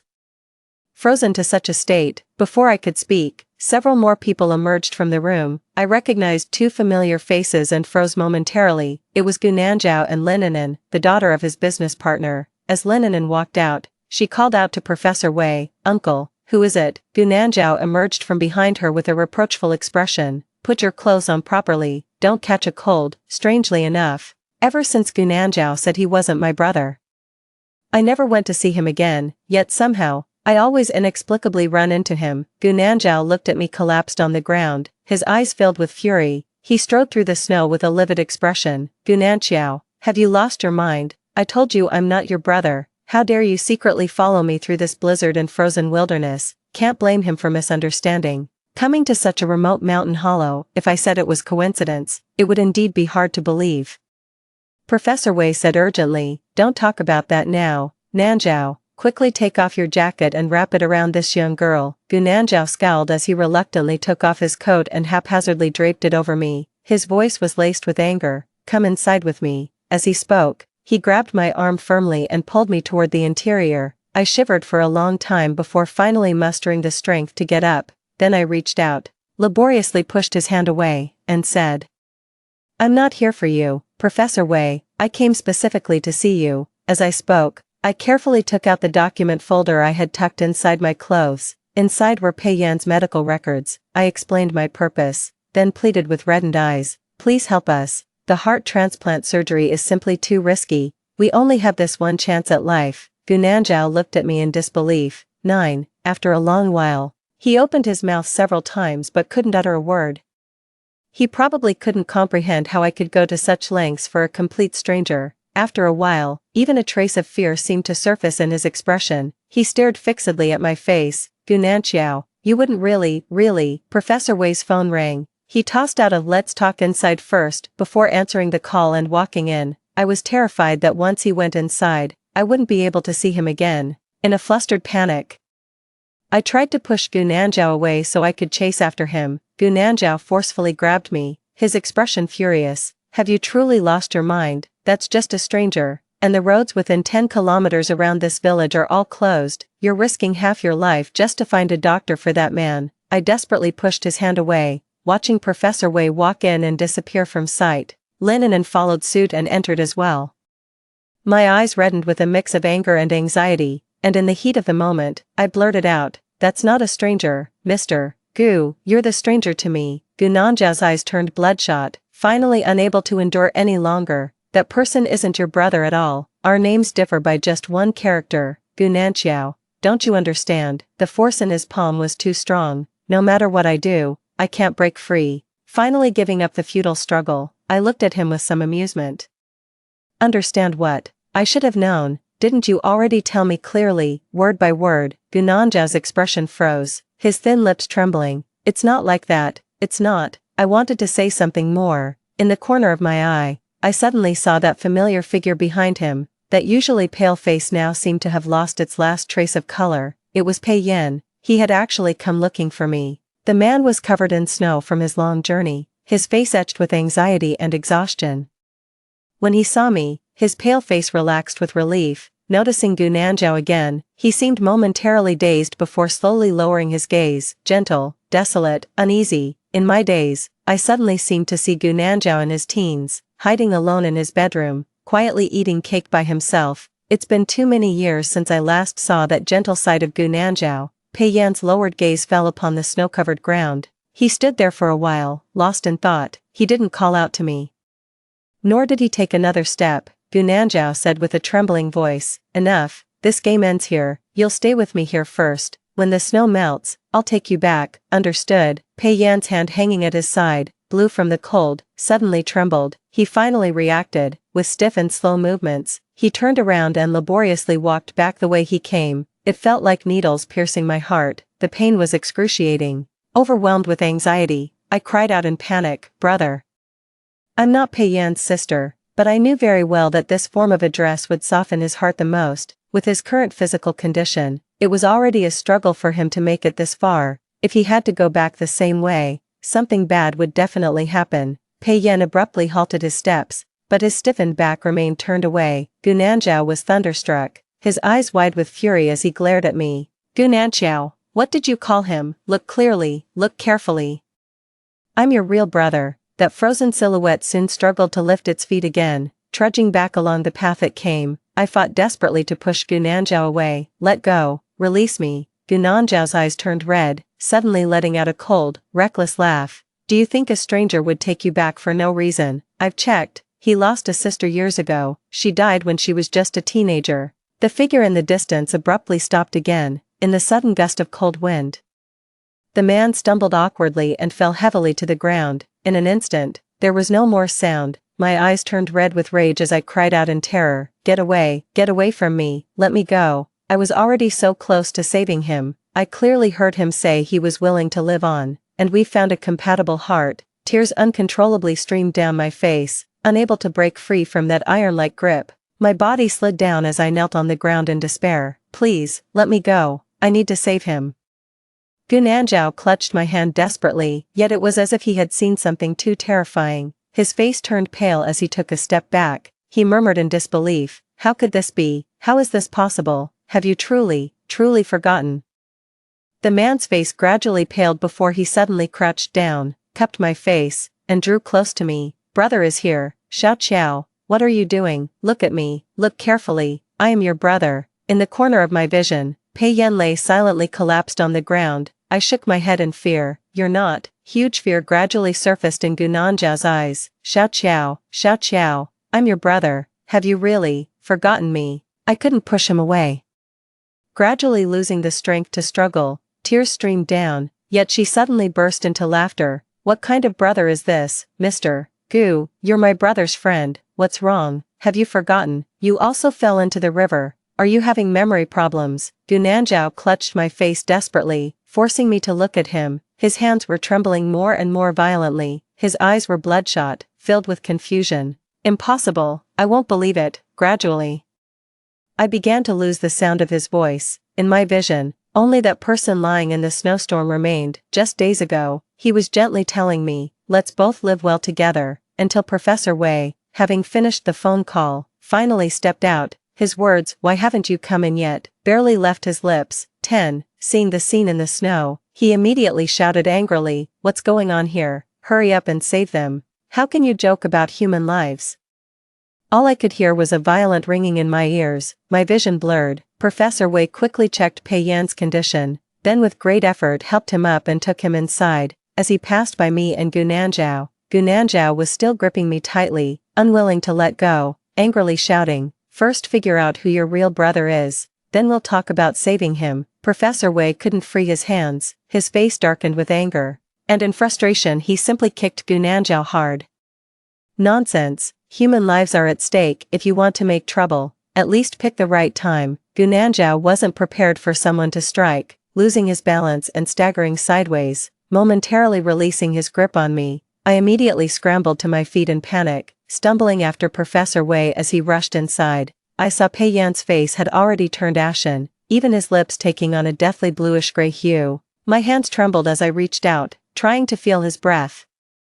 Professor Wei spoke in a low voice, "Still alive." The overwhelming wave of terror and guilt that threatened to drown me finally subsided, at least temporarily. Pei Yan's condition was critical. Fortunately, Professor Wei had brought some medicine and medical equipment with him due to his elderly mother's poor health. He provided emergency treatment for Pei Yan and then administered in 4 drip. Pei Yan still hadn't woken up, but his breathing had stabilized. At night, I slept on a makeshift bed by his bedside, thinking this way makes it convenient to check on his condition and breathing at any time. Heart failure patients must absolutely avoid catching cold. After all the commotion during the day, I'm worried his condition might worsen late at night. with a heart transplant on the horizon, it's best to remain cautious until the dawn truly arrives, Professor Wei said worriedly. Will you be comfortable sleeping like this? If not, I can come watch over him tonight. I immediately replied, it's fine, I'm used to it, it makes no difference how I sleep. Professor Wei silently looked at me for a while, then suddenly spoke again. I remember you used to be quite delicate. I froze for a moment, feeling inexplicably embarrassed. You recognized me. Professor Wei sighed lightly. You've lost so much weight. I remember you used to have such a plump, fair face, and were particularly willful and mischievous, back then. Your parents and brother spoiled you so much, really. The words trailed off halfway, left ultimately unsaid. After a long pause, he finally asked again, did you have a falling out with your brother? I saw no reason to hide it and answered truthfully. He refuses to acknowledge me now. Professor Wei and I go way back when my parents were still alive. He had some friendship with my father, otherwise, I wouldn't have trekked nearly 10 kilometers through snow and ice to find him. No one is obligated to give up their rare rest time or time spent with their elderly mother, to return to work during New Year's Eve and Spring Festival to perform surgeries. I just thought, perhaps, if he doesn't agree, I could swallow my pride and remind him of the old ties between our families. Maybe he would consider some past affection, but forcing someone's hand is something I can't quite bring myself to do. Professor Wei didn't elaborate further on the private matters between me and Gunanzhao. Nor did he ask about my relationship with Pei Yan. After a moment of contemplation, he spoke again. Heart transplant surgery has the lowest success rate among all organ transplants. As a doctor, I can only do my best. You need to be mentally prepared for all outcomes. I was overjoyed for a moment. I wanted to express my gratitude urgently, but was too overwhelmed to speak for a long while. Professor Wei said gently, get some rest early, you don't look well. You should find time to take care of your health. A compatible heart has been found, and the best doctor is ready. Lying in bed late at night, I gaze at the moonlight outside the window. Suddenly I feel that the light, which always seemed dull and gray before, appears exceptionally bright tonight, like the rising sun at dawn. It's been many years since I last felt such joy. Early the next morning, Pei Yan finally woke up. I told him about Professor Wei's agreement, and he was as delighted as I was. While I was talking to him, someone knocked on the bedroom door, and then it was pushed open. Gunanzhao stood outside with a stern face, his tone somewhat awkward. Go down and eat. I made breakfast. I just had an argument with him yesterday, and being around him was really quite awkward, but this was a remote mountain village, with all the surrounding roads blocked off. Regarding Pei Yan's condition, I can't take him away for the time being, so I'll have to shamelessly stay here for food and lodging first. I looked at Pei Yan and said, can you get out of bed? Let me help you. At the door, Gunanzhao spoke again. Professor Wei said he should stay in bed and rest quietly. I've asked the housekeeper to bring the meal upstairs. Let him eat in his room. As he spoke, the nanny entered through the door carrying a meal tray and helped set up a small dining table on the bed. Pei Yan turned to me gently and said, I can manage on my own. You go ahead. Gunanzhao sneered at the doorway. What's the problem? He's not missing any limbs. Does he need to be fed? He always speaks so harshly. I went downstairs, and he brought out breakfast. Neither Lin and nor Professor Wei were around. They'd probably already eaten when my parents were still alive. Gunanzhao and I would walk home from school together, and he often cooked for me. Back then, I was particularly picky, and he knew my tastes best. After my parents passed away, I never got to eat his cooking again. 11. The company always had endless work, and Gunanzhao resented me, no longer wanting to have meals with me. I sat down at the dining table, silently eating the fried eggs and toast in front of me, with a cup of warm soy milk by my hand. The eggs were fried golden on both sides. In the corner of my eye, I saw a soft-boiled egg placed before Gunanzhao. I'm allergic to milk and don't like undercooked eggs either. We've been arguing a lot these years, but it seems he's always remembered many things. The vast dining room was enveloped in deathly silence. I suddenly realized that my brother, who used to share everything with me, now sits beside me, only making me feel extremely awkward and embarrassed. Sitting so close while eating, I truly don't know what to say to him. I could only force conversation. The eggs seem a bit burnt. Gunanzhao responded with a dissatisfied "Oh, didn't you say you liked it more well done?" He stood up and took away the plate in front of me. The roads are frozen shut in this bitter cold. We're lucky to have anything to eat at all. Yet you're still being picky. He returned to the kitchen, followed by the sound of the stove being relit. Within minutes, A fresh plate of fried eggs was brought out again, without even looking at me. He tossed the plate back in front of me. Last time, if you're still picky, make it yourself. I suddenly felt a lump in my throat, subconsciously lowered my head and continued eating. Gunanjao's voice was displeased. That's enough acting. The weather cleared up today. The road should be unblocked by afternoon. After finishing the meal, get ready to come back with me. It felt like a lump of cotton was stuck in my throat. For a moment, the words of agreement almost spilled from my lips. In this world, we truly only have each other left as our sole family. Before I could speak, he glanced upstairs again, his voice laced with loathing. That man isn't short of money. Don't interfere with him anymore. Let him find someone to pick him up himself. He can figure out his own treatment. Stop meddling with these ill-intentioned. So, he didn't just call me here for breakfast. The premise of taking me back is making me abandon Pei Yin. The food I was chewing suddenly became difficult to swallow. I set down my chopsticks neither lightly nor heavily, raised my eyes, and looked at the person beside me. How is he ill-intentioned? Gunanjao's rarely softened expression quickly darkened again. Do you still want to defend him? Traveling thousands of miles here for a stranger, walking for hours in the freezing snow to seek medical help for him. As he spoke, anger rose within him again. Look at yourself. What have you become?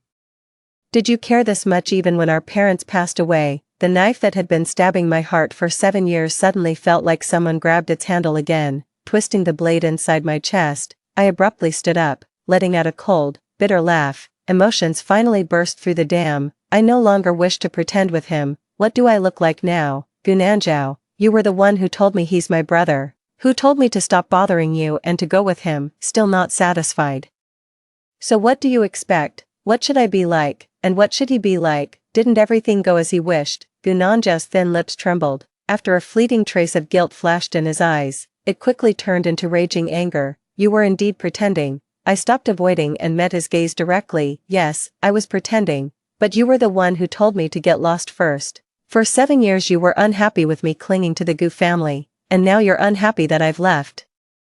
7 years ago I had a fight with my parents and stayed at home. I couldn't predict there would be an earthquake later. They passed away because of me, and I'm more heartbroken than anyone. So, what? What else do you want from me? For 7 years, I dreamt of that day every single night. That recording was the thing I feared most, yet I still played it on loop countless times during countless sleepless nights, like some form of self-torture. The moment I close my eyes, all I see is my parents covered in blood. I'm afraid of the dark, afraid of enclosed spaces. I sleep with the lights on, yet suffer from endless sleepless nights, nervous exhaustion, depressive mood. If death could atone for sins, I'd dream of nothing but dying, but my life was saved by them risking their own. I tried countless times, yet retreated at the last moment every time. Living feels like betraying them, but dying would betray them even more. I live a life worse than death, yet cannot die.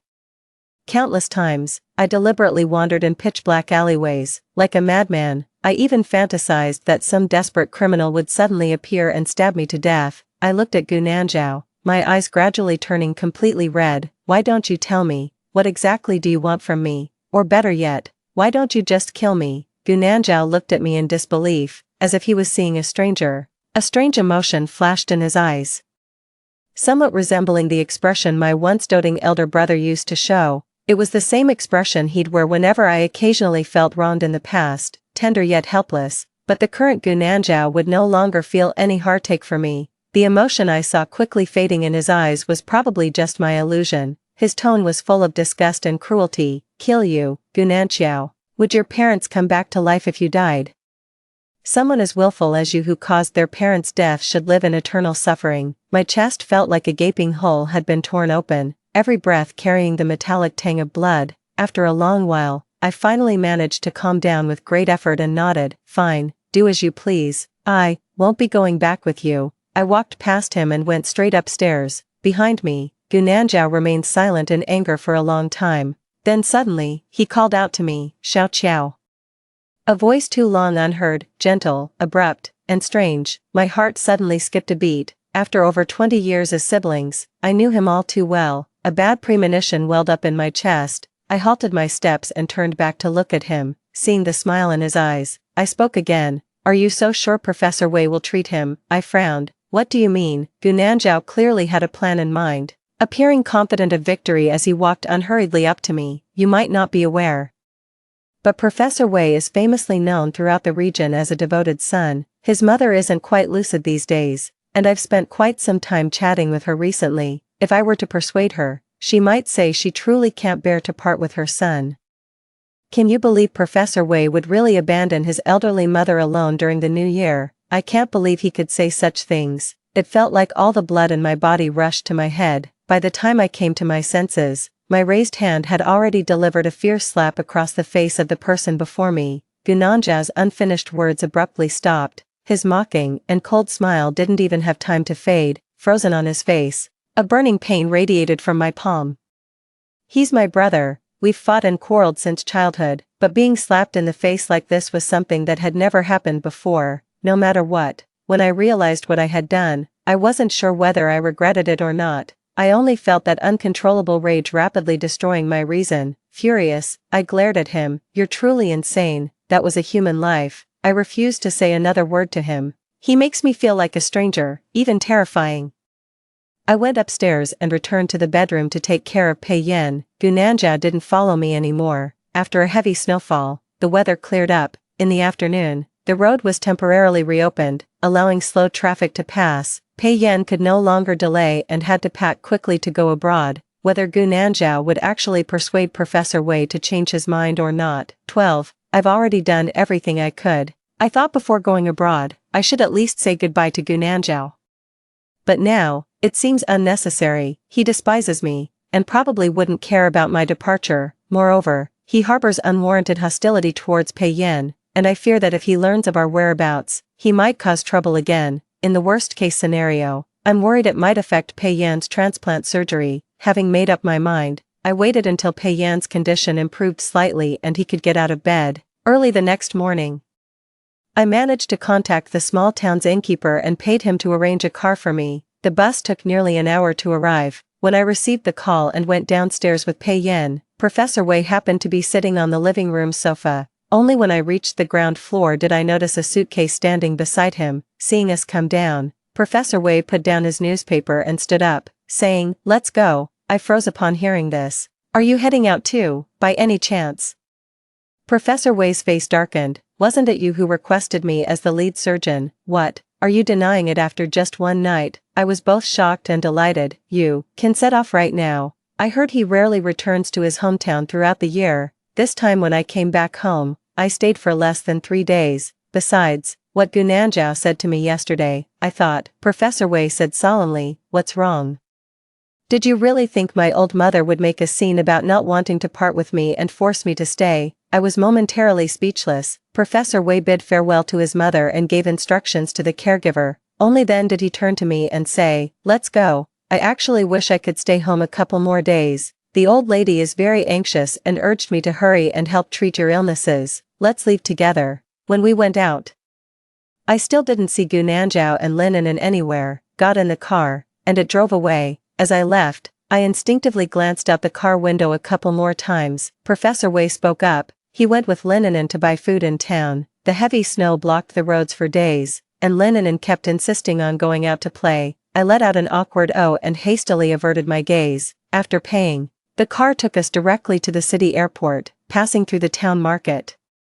I suddenly spotted Gunanjia and Linen among the scattered stalls and crowds. They were standing in front of a sugar figurine stall, where the vendor handed a freshly made candy sculpture to Linen. The girl said something, then shoved the milk tea in her hand into Gunanjia's grasp, reached out, fished out his wallet from his coat pocket, and handed over the money. For many years in the past, I was just like this too. Dragged Gunanjia out shopping, then dug into his pockets to pay the bill. The car sped away, the scene flashing past my eyes in a hurry. A moment later, my phone buzzed. I took it out to see a WeChat message from Gunanjia, abrupt and oddly brief. The message read, "What to eat?" A few more photos of the stalls. The clearest one shows a stall selling handmade osmanthus cakes. Suddenly I remembered that late night many years ago, I was fussing about wanting to eat osmanthus cakes.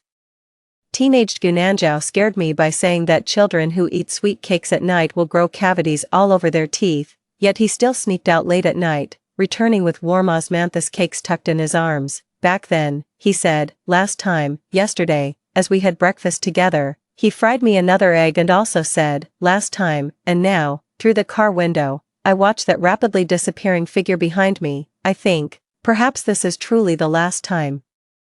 I put away my phone without replying to that message. Upon arriving at the airport, just before boarding, the Norwegian real estate company called Pay Yen again. They asked about our approximate arrival time in Norway to finalize the housing purchase contract. After hanging up the phone, Professor Wei nearby looked surprised. Are you planning to settle down there? I informed Professor Wei about Pei Yan's plan to stay there for a few years of recuperation after the surgery.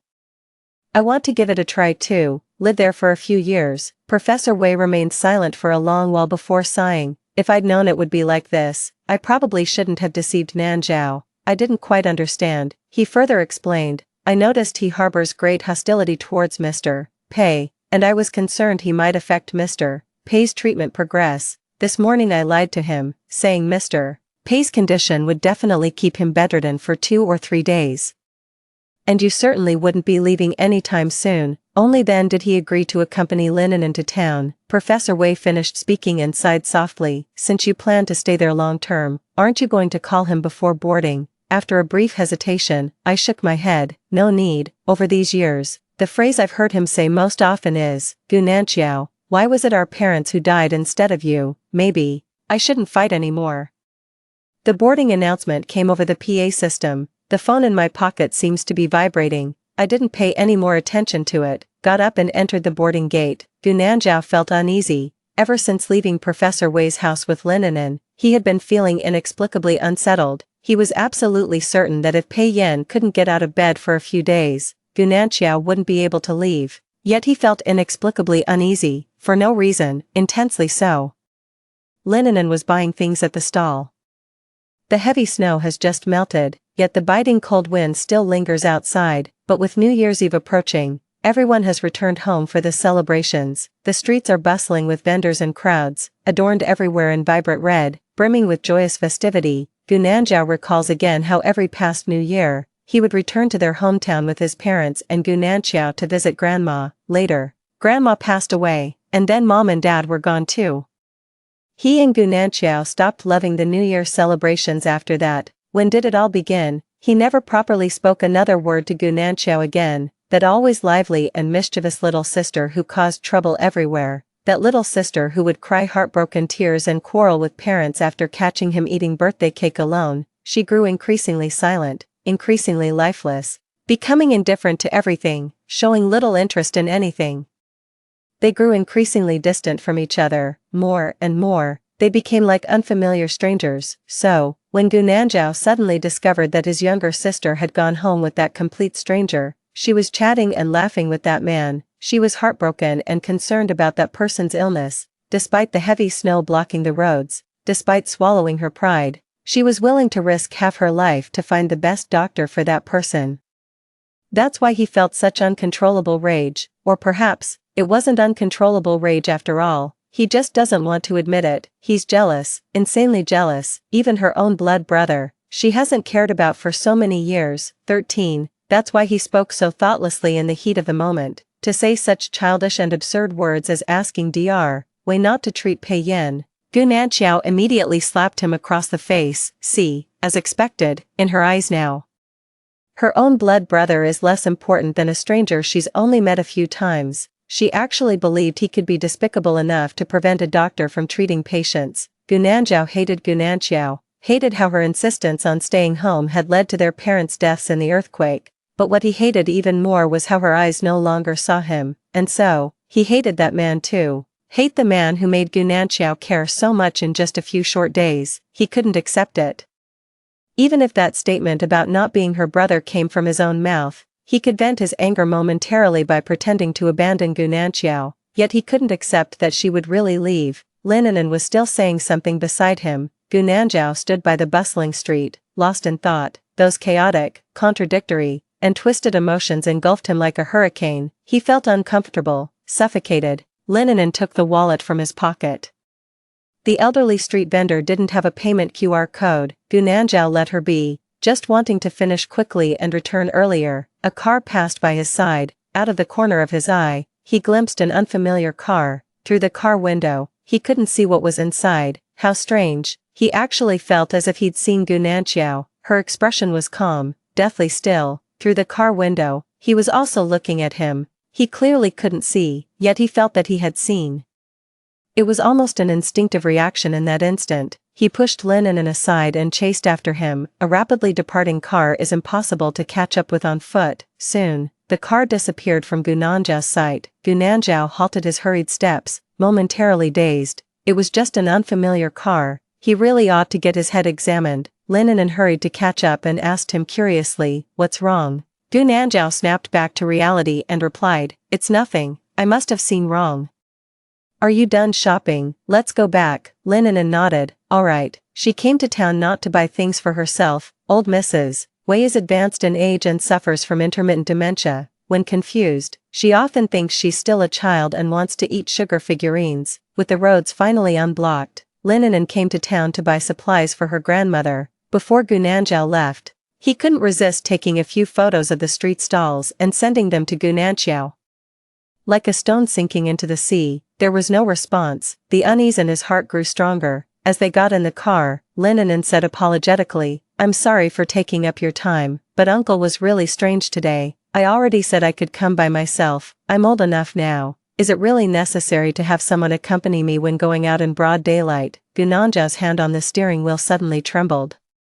That lingering unease that had been haunting him seemed to suddenly find a trace of its origin. He recalled this morning when Lin Yin went out alone, about to drive to town, Professor Wei's strange expression, insisting despite Lin Yin's refusal that Gu Nanjiao accompany her. Gu Nanjiao suddenly thought, perhaps it shouldn't have been like this, he shouldn't have come. Was it really true what Professor Wei said, the one who insisted on driving him away, that Pei Yan wouldn't be able to get out of bed for 2 or 3 days? The unease in Gu Nanjiao's heart quickly turned into panic and fear. The accelerator underfoot was pressed down continuously, yet he felt an extremely bizarre sensation. He wasn't getting closer to Gu Nanjiao, he was moving further away from her. He remembered again that unfamiliar car that had driven past him. Suddenly, labored and rapid breaths began escaping from the throat. Shouldn't have left, he was wrong, so wrong. The car sped homeward. When returning to the Wei household, apart from old Mrs. Wei and the caregiver, there was no one else left at home. Gu Nanjiao searched upstairs and downstairs, and even though he didn't want to believe it, he had to realize that Gu Nanjiao was gone. Professor Wei had lied to him. "Did you go back to Beijing?" "Yes, the only option is to return to Beijing.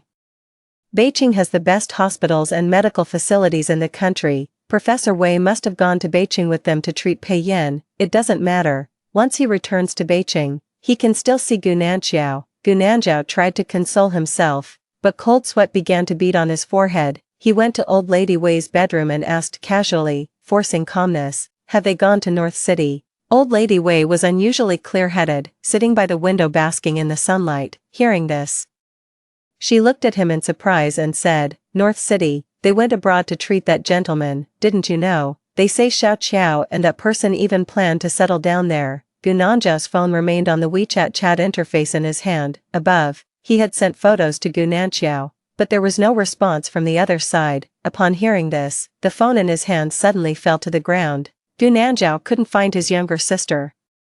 He couldn't reach her and couldn't find out which country she had gone to. He suddenly remembered again when Lin Yin took the wallet from his coat pocket. He inexplicably felt that Gu Nanjiao was looking at him. Perhaps it wasn't an illusion. They were each other's only remaining family in this world. It was probably a premonition from the unseen. He felt her presence before him, then sensed her departure, yet only now did he come to understand. In this time that was already destined to be too late. At that moment, Gu Nanjiao saw Lin Yin take the wallet from his pocket. Such an intimate gesture. What is she thinking in her heart? For so many years, Gu Nanjiao intentionally maintained close contact with Lin Yin, knowing full well it would upset Gu Nanjiao. He still deliberately did it. He resented Gu Nanjiao and intentionally wanted to make her unhappy, but it's not just because of this. He approached Lin Yin also because she was Professor Wei's niece, 14, over these years, since her parents left. Gu Nanjiao always seemed lifeless. Gu Nanjiao once secretly followed her to the hospital. He heard her tell the doctor that she often felt chest tightness, shortness of breath, and difficulty breathing. Gu Nanjiao worried that she might have a heart problem. He wanted to consult the most specialized Professor Wei in this field for detailed advice, but since his parents passed away, Professor Wei and the Gu family had grown somewhat distant. Gu Nanzhao felt awkward again. Unwilling to admit outright that he sought out the doctor out of concern for Gu Nanxiao, so he thought of reconnecting with Professor Wei through Linanen. Then, at the right moment, he could casually bring it up. He wanted to ask about Gu Nanxiao's condition and have Professor Wei take a look, but Gu Nanxiao would never know about these awkward and twisted thoughts of his. She would probably only think that he had truly abandoned her as a sister and recognized Linanen as his new sister instead. Gu Nanxiao's heart ached terribly. He realized that it seemed he truly couldn't find his way back to Gu Nanxiao anymore. It seemed like he had lost her since a long time ago, that once willful, clingy sister who always pestered him mischievously. It seemed he had already lost her for a very long time. Gu Nanxiao returned to Beijing, searched all day, but found nothing. He wanted to call the police, but the police informed him that Gu Nanxiao was an adult.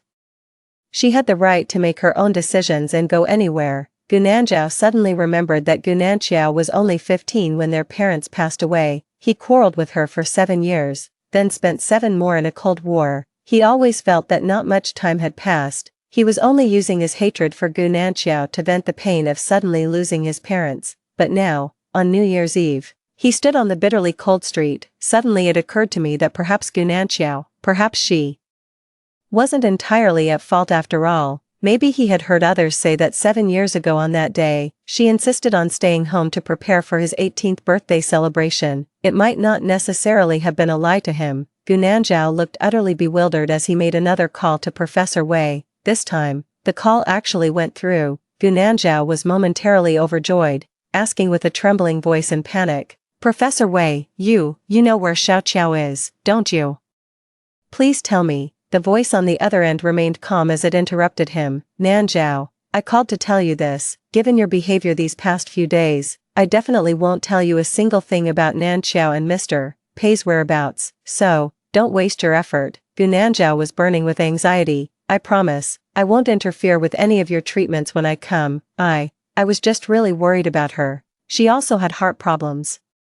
I once heard her tell the doctor that she often felt short of breath." Professor Wei said solemnly, "I've reviewed her medical records. Her heart is perfectly healthy. The shortness of breath was caused by her frequently recurring depression over these years." Gu Nanzhao instinctively retorted, "How could that be? She's been perfectly fine all these years. There's no way she could have any psychological." The words trailed off abruptly. "Really? Has she been perfectly fine?" He recalled how Gu Nanxiao had always appeared lifeless over these 7 years. His expression was pale, as if he had lost interest in everything. He no longer enjoyed talking, no longer cared about him. Even when accused or questioned, his expression remained utterly indifferent. Occasionally arguing with him would always end with her powerless silence in the end. Gu Nanzhao just kept thinking that Gu Nanxiao might be ill. He wanted to find Professor Wei to examine her. Yet he never properly considered that her condition was more likely psychological trauma. "Over there," Professor Wei continued, "post-traumatic stress disorder, severe depression. It started 7 years ago. Nanzhao, she never wanted to tell you because she couldn't bear to see you suffer from your parents' passing, afraid it would cause you more pain. What about you? Do you know that she also lost her parents and is grieving?" The voices over there gradually grew distant and faint in my ears. "You've been venting all your pain and hatred onto her. And what about her? Her guilt and suffering, the despair of feeling her parents die right beside her. After all these years, who can I vent to? All the emotions that couldn't be vented could only be suppressed in the heart, accumulating into an increasingly heavy illness." Gu Nanzhao suddenly felt unsteady on his feet. The other side stated bluntly, 7 years ago. There were clear group chat records. "Nanxiao stayed home to prepare your birthday banquet. She couldn't foresee the future or predict that earthquake. All these years, you truly didn't believe, or were you unwilling to accept that your parents' deaths were also connected to you? So you choose to cover your eyes and condemn Nanxiao's willful actions for causing your parents' death." That paper-thin layer of window screen was finally torn apart. Gu Nanzhao felt it, the bloody, throbbing pain in his chest. He just couldn't accept it. No one, absolutely no one, to truly bear the guilt for the death of one's parents. It was just an accidental tragedy. Professor Wei sighed lightly. "Over these years, Nanxiao's suffering has far surpassed yours. You say you're very worried about her, but have you really ever been concerned for her? Have you ever thought that she might not be able to bear it either?" Gu Nanzhao gradually could no longer hear any sound from that side. What began exploding in his ears were the cruel words he had spoken countless times over the years. Gu Nanzhao, why wasn't it you who died? Gu Nanzhao, how dare you still be alive? 15. Over these years, she had so many accidental food poisonings, accidental slips into water, accidental falls from cliffs. Were they really just accidents? No, he couldn't accept his parents' death. He plunged the blade, countless times, into the heart of the sister his parents had desperately tried to protect, stabbing the last remaining family he had in this world, venting all the pent-up resentment and anguish that had nowhere else to go, yet they never truly considered that they should have relied on each other, should have licked each other's wounds, never properly realized. That year she was only 15, in these 7 years. She suffered more than anyone, living a life worse than death. Gu Nanzhao trembled as he covered his face, weeping uncontrollably. He thought she wouldn't come back. She settled abroad, finally deciding to completely abandon him. He lost his parents, and finally, he himself lost the sister who had always adored him. The night Pei Yan and I arrived in Norway and completed the hospitalization procedures. Perhaps being in a foreign land made me instinctively uneasy, lying on the hospital cot.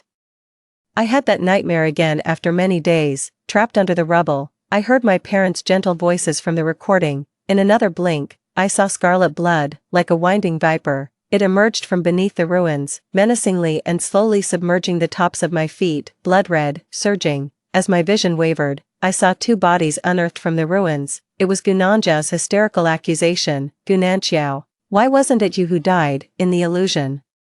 My blood-covered parents asked me with disappointment and sorrow. Xiao Qiao, why did you have to stay at home? Why did you have to cause mom and dad's death? Xiao Qiao, weren't mom and dad good enough to you? Xiao Qiao, why? I woke up from a nightmare. The ward was deathly silent, the beep-beep sounds of medical equipment unusually clear. Like countless nights before, I startled awake, sat up in bed, and gazed out the window, feeling confused about why I'm still alive. I shouldn't be alive anymore. Pei Yan was sleeping soundly on the adjacent hospital bed. With the transplant surgery approaching, he needed the most adequate rest and the calmest, most relaxed state of mind. This is the most critical period of time. I should stay here with him. It's agreed, but that little voice inside me started pulling at me again, viciously and rudely. I couldn't control myself and left the ward. Norway's winter is equally cold. I walked onto the rooftop. The howling wind enveloping me, calling to me, luring me to the edge of the rooftop. It said that with just one leap, I could see my parents. I can confess, atone, and no longer endure endless suffering. I walked to the edge, reaching my hand over the rooftop railing into the impenetrable fog below. For a fleeting moment, I lost control, lifting my foot, ready to step over the railing. Suddenly, a gentle voice called from behind, Nan Xiao. The ferocious little demon in my heart immediately fled in panic, like a thief afraid of being caught. I pulled my consciousness back and turned around. From a distance, I looked at that person. Pei Yan wasn't in a hurry to approach, just stood there and asked me gently, "Are you here to look at the stars?" The doctor said there's a test report that needs to be signed and confirmed by a family member. As you know, I don't have any family left, so I'll have to trouble you. He was lying. It's 3 in the morning, only the night shift nurse remains, but then he said he had no family left. The heart transplant surgery will begin soon. That's probably his only chance to keep living. Pei Yan looked at me, and after a long moment, his voice rose slightly. Hey, I promise you, after the surgery goes well, I'll live properly. The wind lifted the hem of his clothes and tousled his bangs. I remembered again. The day I first met him, he took me home. Then lied about going out to buy groceries. He lied. He went to the riverside, but in the end, still bought fish and came home with me. We stood at opposite ends of the rooftop, gazing at each other across the heavy, deathly silence of the night. After a long while, I heard him speak loudly again. Hey, Nan Xiao, we promised to live well together. Living alone is really quite meaningless. My tears suddenly began to fall. The wind at the rooftop's edge carries away my tears. My hair strands blur my vision before being swept aside by the gust. I smiled at him. I came just to see the stars, but forgot the weather was bad, didn't get to see any. 16. Pei Yan stepped forward, walking toward me. He stopped before me, then extended his hand saying, "Come down, I'll help you." Only then did I realize I had reached the highest point of the rooftop. This was an elevated platform. The only gap on the rooftop, there was no guardrail ahead at all, just one more step forward.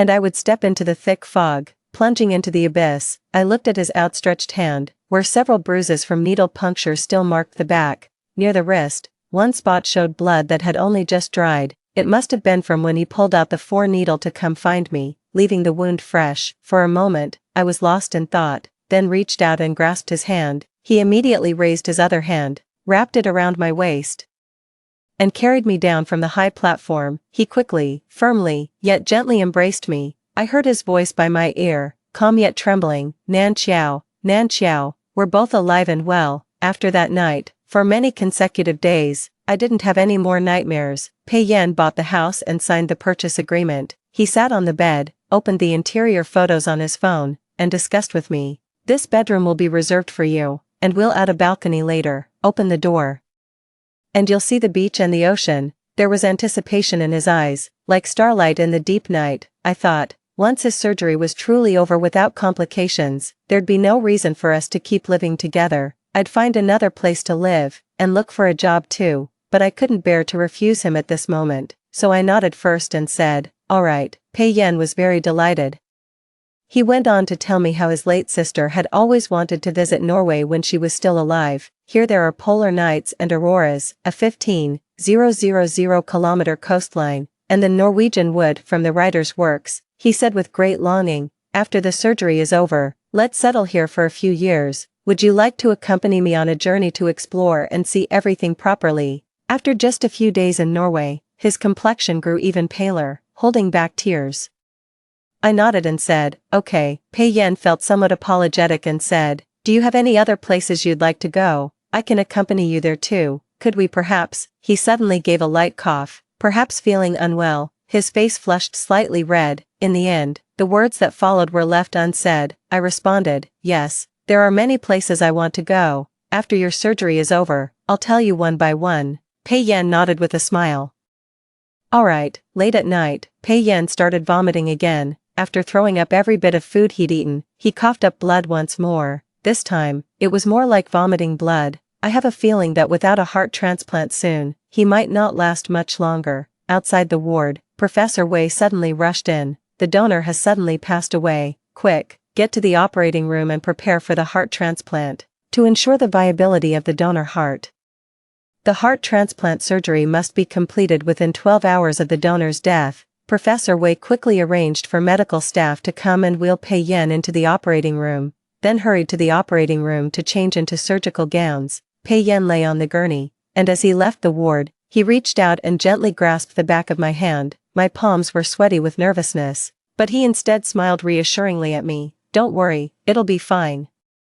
I escorted him into the operating room. From the side of the deceased donor, an unusual commotion suddenly erupted. Pei Yan had already entered the operating room. I rushed to the donor's side, only to see the donor's family members wielding knives to obstruct the medical staff. The death of a loved one caused family members to become emotionally distraught and lose control. We refused to donate the heart. I want my son buried whole, so his next life will have a healthy and complete body.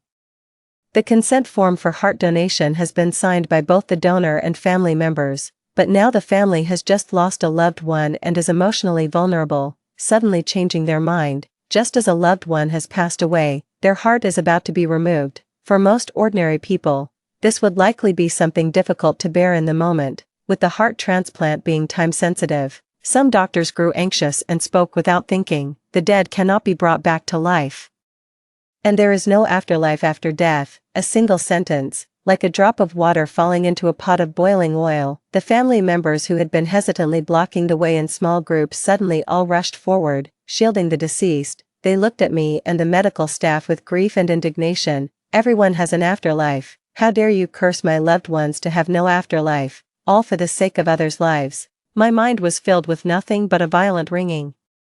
With family members blocking the way, no one could force the issue. The donor's body was taken away by the family. I walked out of the ward and gazed at the distant sea through the window at the end of the corridor. The surging waves carried the winter snowflakes. Pei Yan was still lying in the operating room. He is waiting for rebirth. It was me who told him, try to live on. He agreed, once again, in hopeful anticipation. All in vain. Pei Yan never got to wait for a second compatible heart.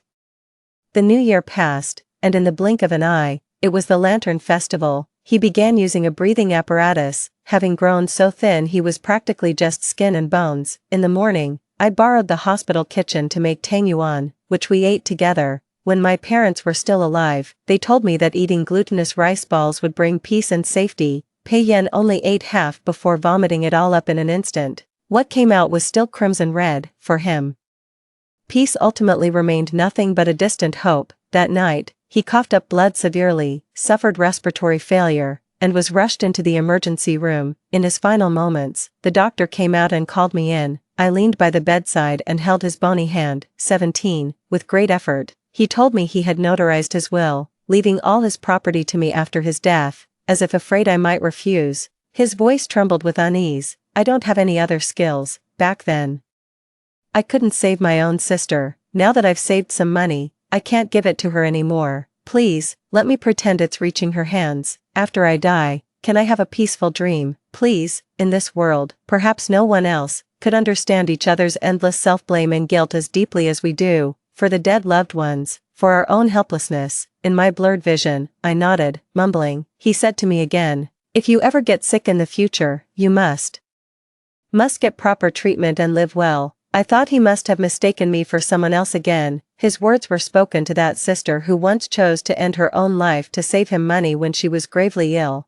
The hand I was holding suddenly turned and gave mine a weak, gentle squeeze. I heard his words, growing fainter yet spoken with great effort. No mistake, Nan Xiao. I've never mistaken you for someone else. It means Nan Xiao should live well. I felt somewhat sad, but could no longer cry. During these days, I'd been worried his surgery might not go smoothly, often hiding in the stairwell, quietly shedding tears. But now, expectations dashed, facing his impending death. Yet I no longer had tears left. After Pei Yan passed away, I filed a lawsuit against his father who never raised him or his sister but came to claim the inheritance. That man wanted money. I hired private investigators and lawyers, gathered evidence of his fraudulent crimes, and sent him to prison. I then sorted through Pei Yan's belongings and found a photo of him and his sister in his wallet, carrying his ashes. And that photo, I continued to fulfill the promise we made together. I stayed in Norway for over half a year. I turned off my phone and hired a guide.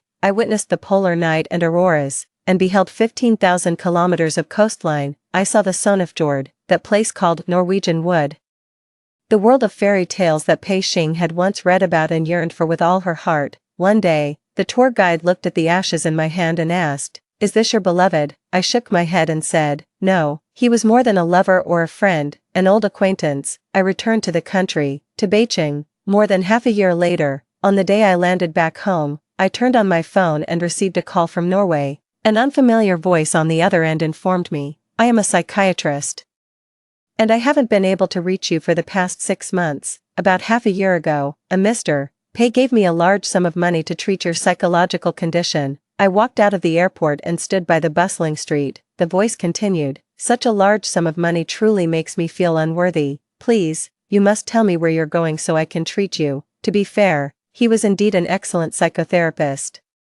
Perhaps it was truly as he said. He felt uneasy about having taken too much money. He brought me to North City and provided me with long-term psychotherapy. Diligent and responsible, they inquire about my whereabouts and physical condition every day. I still often feel heartache because of the past, but at least, gradually, I no longer go to rooftops, dive into deep waters, or take medicine recklessly. The northern city is just that small. I started soon after, occasionally running into Gu Nanzhao. He had grown much haggard, his eyes and brows dull with exhaustion. Though barely half a year had passed, it felt as if many, many years had gone by. Spotting me, he flusteredly chased after me from across the street. While crossing the street, I was almost hit by a car, followed by sharp honking sounds all around. He stumbled over recklessly, looking utterly disheveled. When he urgently caught up to me and looked at me, his face trembled for a long time without uttering a single word. I stared at him for a while, but when he didn't speak, I turned to leave. He suddenly asked me urgently, "Xiao Qiao, come home with your brother and have a meal, okay?" After some thought, I calmly replied, "No, I have a job onboarding appointment this afternoon." I found a job.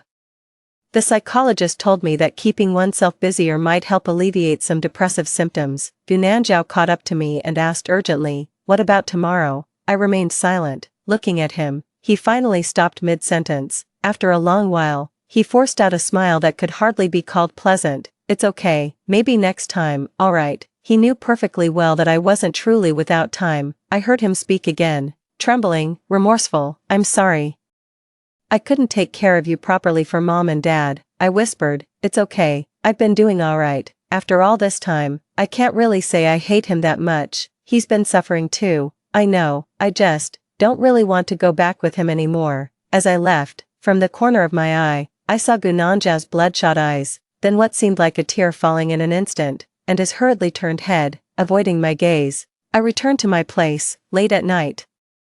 I suddenly received a phone call from a hospital in London. They informed me that the matching heart I had been desperately searching for, which I had previously registered there, had been found. The donor was an orphan who had received help from all sectors of society, now facing death from a car accident. They wanted to give back to society and were willing to donate their heart after passing. Coincidentally, it's a perfect match for Pei Yan's heart. I sat on the bed, gazing out at the pitch-black night. After a long silence, I hoarsely said, thank you, but it's no longer needed. The voice on the other end cautiously asked, has it already been found? I heard rumors before that Mr. Pei found a compatible heart in Norway. It seems it's true. After a long silence, I finally just responded, MHM. The person on the other end sincerely congratulated me. That's wonderful news for both of you. The surgery must have gone smoothly too, I replied. Very smoothly. They said something else with a laugh, but I didn't catch it clearly. I hung up the phone. I walked to the window and opened it. The snow lies white and heavy, weighing down the branches. The sound of snapping twigs is especially clear in the silent night. 18. Time flies. And once again it's the depths of winter. In the hazy white snow, I seemed to see that person again. My hair stuck to my face, then was blown away by the wind. He stood there in the distance, shouting to me, hey, Nan Xiao, we promised to live well together.